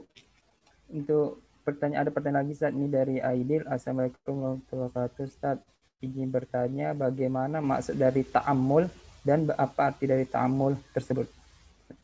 Ta'ammul. Ta'ammul atau ta'ammul itu pakai hamzah atau pakai in? Pakai ain, Ustaz. Ta'ammul. Pakai in. Ain. Ta'ammul. Ta'ammul. Ta'ammul saya nggak dengar. Ta'ammul. Ta'ammal, ta'ammul. Pakai hamzah mungkin. Berpikirlah. Konteksnya di mana? Ditemukan kalimat itu di mana? Mana Edi? Langsung saja. Di sini ditulisnya pakai ada komanya di atas, Ustaz. Berarti pakai ain, Ustaz. Ta'ammul. Iya. Langsung connect saja sama Aidil. Di mana Aidil? Mungkin kepada Aidil dipersilahkan.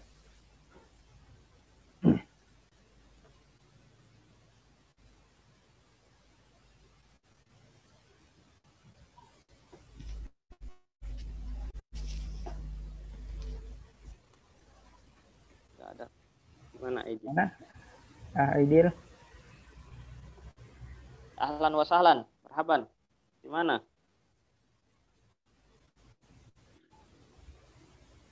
Mungkin sembari menunggu Ustaz, ini ada pertanyaan lagi Ustaz. Ya, Assalamualaikum warahmatullahi wabarakatuh. Ustaz ingin bertanya bagaimana pendapat Ustaz mengenai penangkapan ARS Ustaz, Adik Rizik Syihab, dan bagaimana jihad yang harus kita lakukan sebagai umat Islam untuk membela beliau? Berdoa. Jihadnya kita itu berdoa. Berdoa kebaikan kepada beliau, berdoa kebaikan kepada yang menangkap beliau. Karena saya kutip ya di dalam kitabnya Syekh Al-Buti itu, beliau mengatakan, di mana ya, saya cari dulu, bagaimanapun bentuknya pertumpahan darah itu tetap tidak dianjurkan. Nabi selalu mendoakan kebaikan kepada siapapun, bahkan kepada orang kafir.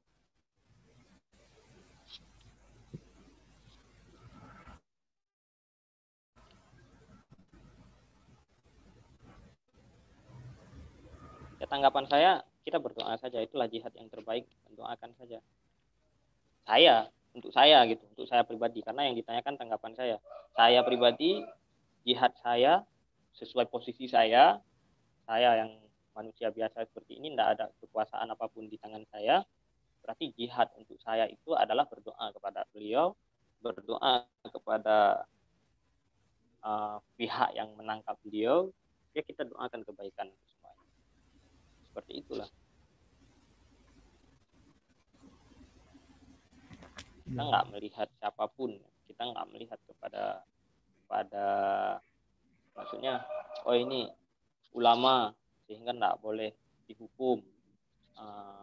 Kalau memang sesuai dengan peraturan, karena memang harus dihukum, kita akui itu.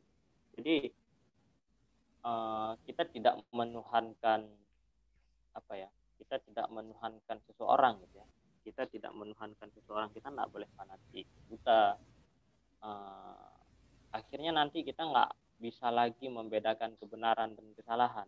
Saya nggak menyebutkan ada kesalahan di pihak ini dan ada kesalahan di pihak itu, enggak. Jadi apapun yang berlaku itu kita punya ulama yang lain yang mengatakan, yang menanggapi, kita punya ulama yang muktabar, kita ikuti saja pendapat mereka. Adapun tanggapan saya, ya untuk saya pribadi, di mana seperti yang saya katakan tadi, posisi saya ini seperti ini, maka jihad saya yang terbaik adalah mendoakan kebaikan. Saya mendoakan kebaikan untuk para ulama, saya juga mendoakan kebaikan untuk pemerintah. Seperti itu.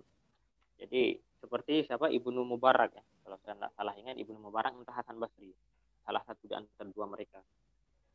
Mereka pernah bilang, bukan mereka ya, salah satu di antara mereka, saya lupa. Kalau bukan Sofyan, kalau bukan Ibnu Mubarak, berarti ini Hasan Basri. Seandainya saya punya satu doa yang mustajabah, doa itu mesti diistijabahkan sama Tuhan, dan satu kesempatan untuk diistijabahkan doa. Tapi ini bukan jarum coklat ya, berikan kamu satu permintaan, kan gitu. Misalnya Allah mengatakan kamu ada satu doa yang bisa diistijabahkan, misalnya gitu. Beliau akan berdoa, ya Allah berikan kami pemimpin yang baik. Doa itu disimpan untuk pemimpin, agar bisa didoakan bahwa pemimpin yang baik. Makanya kita berdoalah untuk para ulama, berdoalah untuk pemimpin, berdoalah untuk negara kita. Karena hubbul watan minal iman juga kan. Cintai negeri adalah bahagian dari iman. Gitu. Tanggapan saya seperti itu.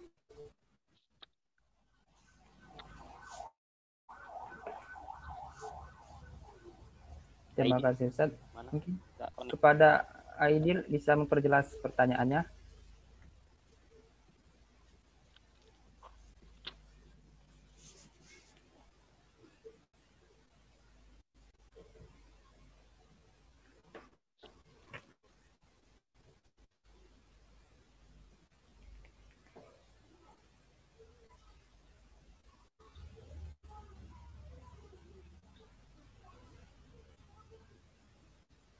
Ada yang lain? 10 menit lagi ya? Mungkin ada satu pertanyaan lagi mungkin bisa. Mungkin kepada peserta yang lain ingin bertanya, silahkan.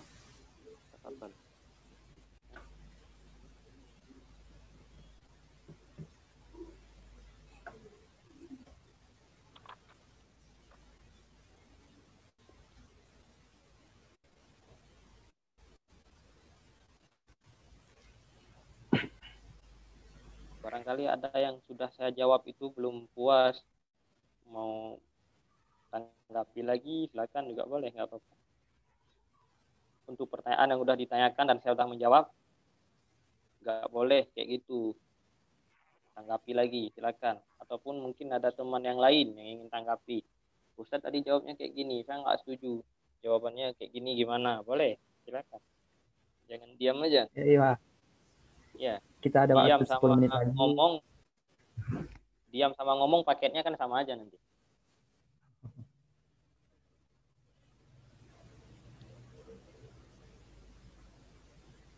Atau barangkali ada sebahagian yang nyimaknya sambil tidur, udah tertidur kali ya.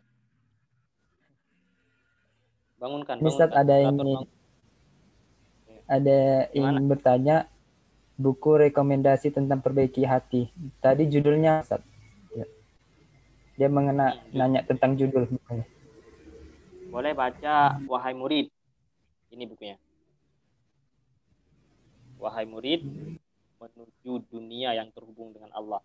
Ini isinya tentang memperbaiki hati. Kemudian boleh baca buku apa ya lagi? Terlalu banyak bukunya atau buku Imam Al-Haddad. Semua buku Imam Al-Haddad itu semua. Nanti carilah. Cari aja, searching aja di Google nanti buku-buku Imam Haddad. Imam Al-Haddad ya. Nama beliau itu Al-Habib Abdullah bin Alwi bin Muhammad Al-Haddad. Buku Habib Umar. Buku Habib Umar, kalau kata kuncinya nanti dicari di Google, kajian seri tasawuf Habib Umar. Itu pasti keluar buku-buku kecil yang ada 11 buku. Kalau judul Arabnya satu aja bukunya, Kabas Nurul Mubin. Kabas Nurul Mubin min Ihya Ulumuddin.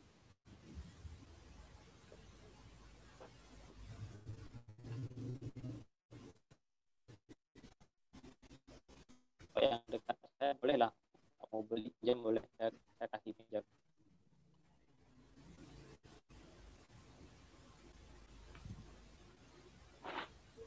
Baik, gimana Ihwa, ada yang ingin bertanya lagi atau kita sudahi saja?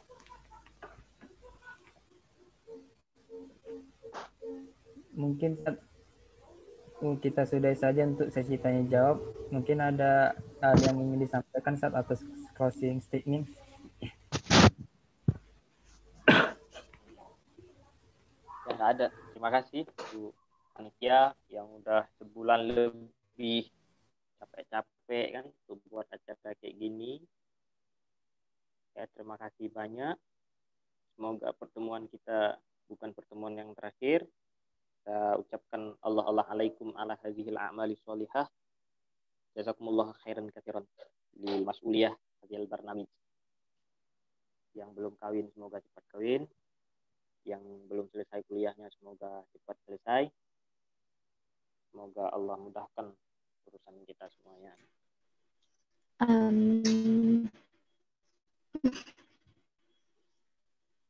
Ya, kesimpulan dari panjang lebar kita bahas tadi, sekali lagi saya katakan bahwa ketanggapan bahwa jihad itu adalah perang.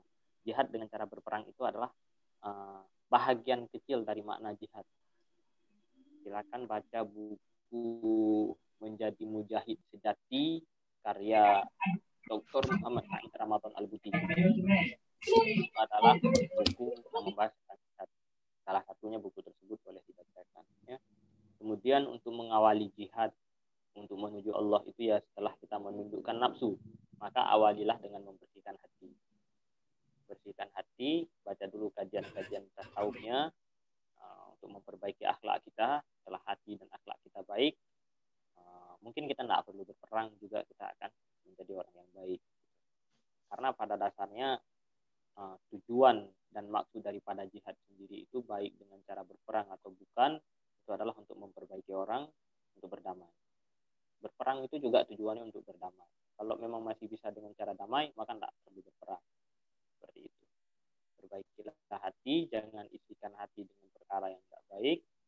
Isikan saja dengan zikir-zikir dan dengan istighfar, dengan selawat, dengan wirid-wirid yang bagus, yang kalau misalnya wirid-wirid itu punya waktu-waktu tertentu, jadi waktu-waktu tertentu itulah amalkan amalan-amalan yang baik.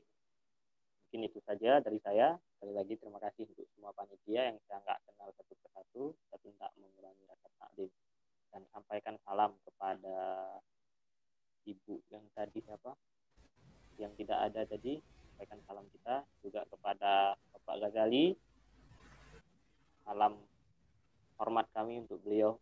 Semoga sukses membina LDK Al-Kautsar ini, menciptakan era Al-Ghazaliyah baru lah gitu ya. Setelah ada Imam Al-Ghazali yang menciptakan dan mempengaruhi banyak legend-legend, semoga nanti ada legend-legend baru yang hadir, misalnya ada Ridho Ansori, ada Ridwan Hasibuan, ya kan, di bawah pengaruh Bapak Ghazali. Insyaallah, amin. Amin. Amin ya Allah. Terima kasih kepada Ustadz yang menyampaikan materinya yang luar biasa tadi. Semoga apa yang disampaikan dari Al-Ustadz tadi bisa kita praktekkan dalam kehidupan, dan setelah kita praktekkan jangan lupa untuk menyiarkannya kepada orang lain juga.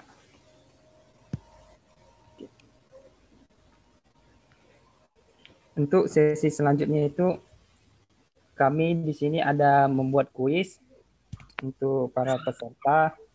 Nah, untuk sistematisnya itu ketika sudah dibacakan pertanyaannya langsung dijawab di kolom chat. Nah, yang diambil pemenangnya itu satu dari Ikhwan, satu dari Akhwat. Nah, jadi di sini kami membuat 2 pertanyaan. Satu untuk Ikhwan, satu untuk Akhwat. Gimana kepada seluruh peserta, apakah suaranya jelas? Jelas, mantap. Gimana, ada siap kan?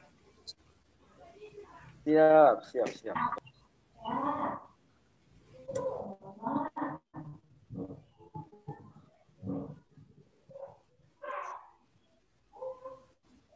Oke, untuk pertanyaan pertama itu untuk yang Ikhwan. Sebelum Anda bacakan, simak baik-baik.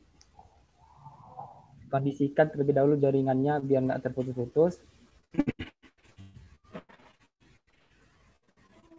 Untuk pertanyaan pertama itu khusus untuk Ikhwan, yang awalnya nanti untuk pertanyaan kedua. Nanti kan pokok kejayaan Islam merupakan karya siapa? Ini bacakan sekali lagi, buku Ulumuddin yang berisikan pokok kejayaan Islam merupakan karya siapa?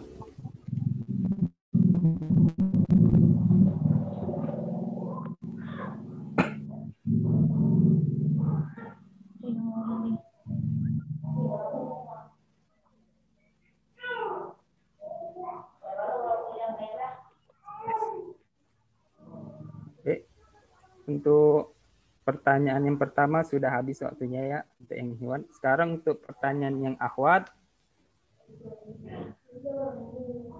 Yang awal dengarkan baik-baik. Saya tanya lagi kepada yang Akhwat, apakah suaranya jelas? Pertanyaannya, langkah jihad terbesar untuk zaman sekarang adalah, ulangi sekali lagi, untuk sekarang adalah.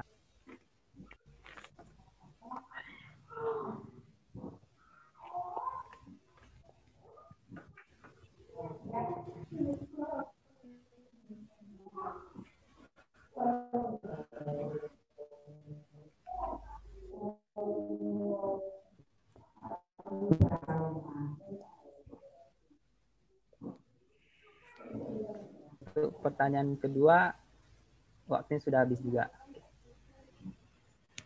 Terima kasih kepada ya peserta yang telah menjawab pertanyaannya. Dan untuk pengumumannya nanti akan disampaikan di grup kita nanti ya, di grup WA.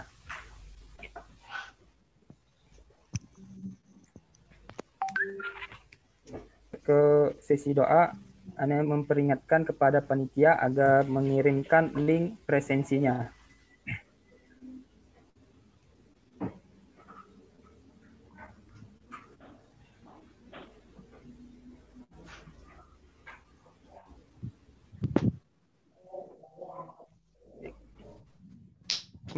Yang selanjutnya itu adalah doa yang akan dibawakan langsung oleh Al-Ustadz kita kepada Al-Ustadz. Kami persilakan dengan hormat.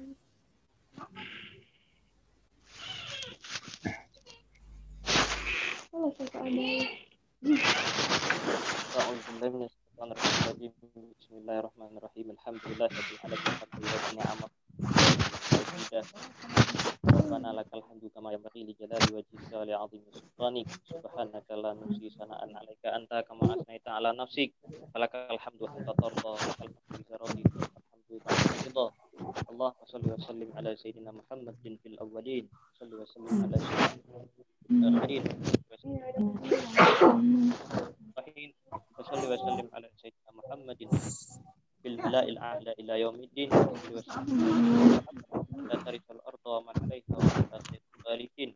Allahumma inna nas'aluka wa nastaghfiruka adyanana wa anfusana wa amwalana wa ahlana wa kulla shay'in a'taitana. Allahumma ja'alna wa iyyahum fi kanafika wa amanika wa 'iyazika min kulli syaitanir marid wa jabbarin 'anid. Amin. Amin syarri kulli syarr innaka 'ala kulli syai'in qadir. Allahumma salamah wa hakikna bi taqwa wal istiqamah wa a'inna Allahumma ja'al jam'ana hadza jam'an marhuma wa tafarruqana min ba'dihi tafarruqan ma'suma. Allahumma inna na'udzubika min ilmin la yanfa' wa min qalbin la yakhsha' wa min 'amalin la yarfa' wa min du'a'in la yusma'. Sallallahu wa jamalika ala sayyidina Muhammad wa ala alihi wa sahbihi ajma'in. Warzuqna kamalan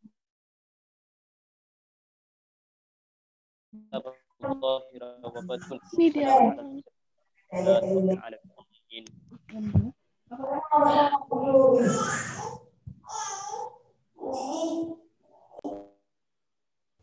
Terima kasih kepada Ustadz yang sudah membawakan doanya, dan saya ucapkan terima kasih kembali kepada Ustadz yang telah menyampaikan materinya pada pagi hari ini, pagi menjelang siang ini.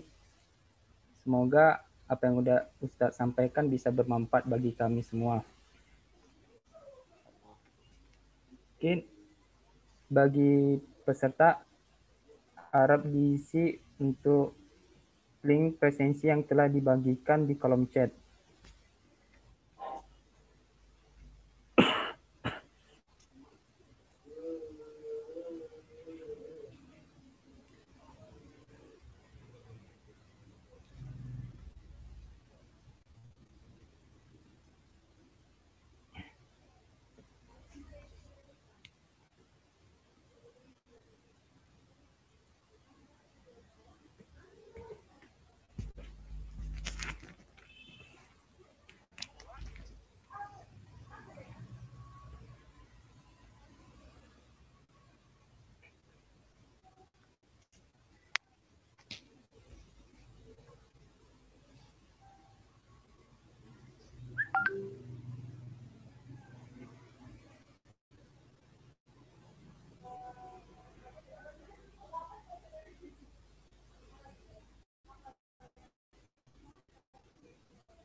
Baik, untuk acara selanjutnya itu adalah penutupan. Mari kita tutup acara ini dengan lafal alhamdulillah. Alhamdulillah.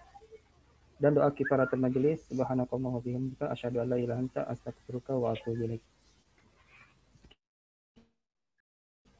Saya Muhammad Ridwan Sari mengundurkan diri sebagai moderator. Apabila ada kesalahan dalam kata, saya mohon maaf dan mohon ampun kepada Allah Subhanahu wa taala, karena kullu bani adam khata'un wa khairul khata'ina at-tawwabun. Setiap anak Adam itu pasti mempunyai salah, dan cara memperbaikinya itu adalah dengan cara bertobat.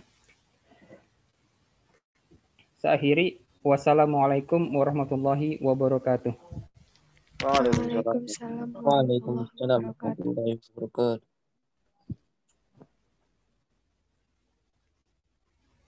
Kepada peserta yang ingin keluar dipersilahkan.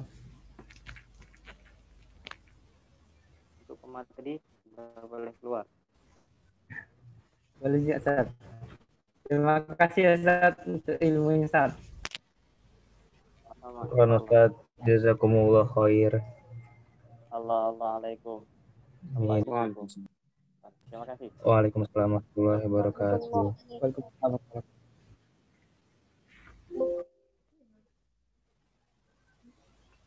Jumlah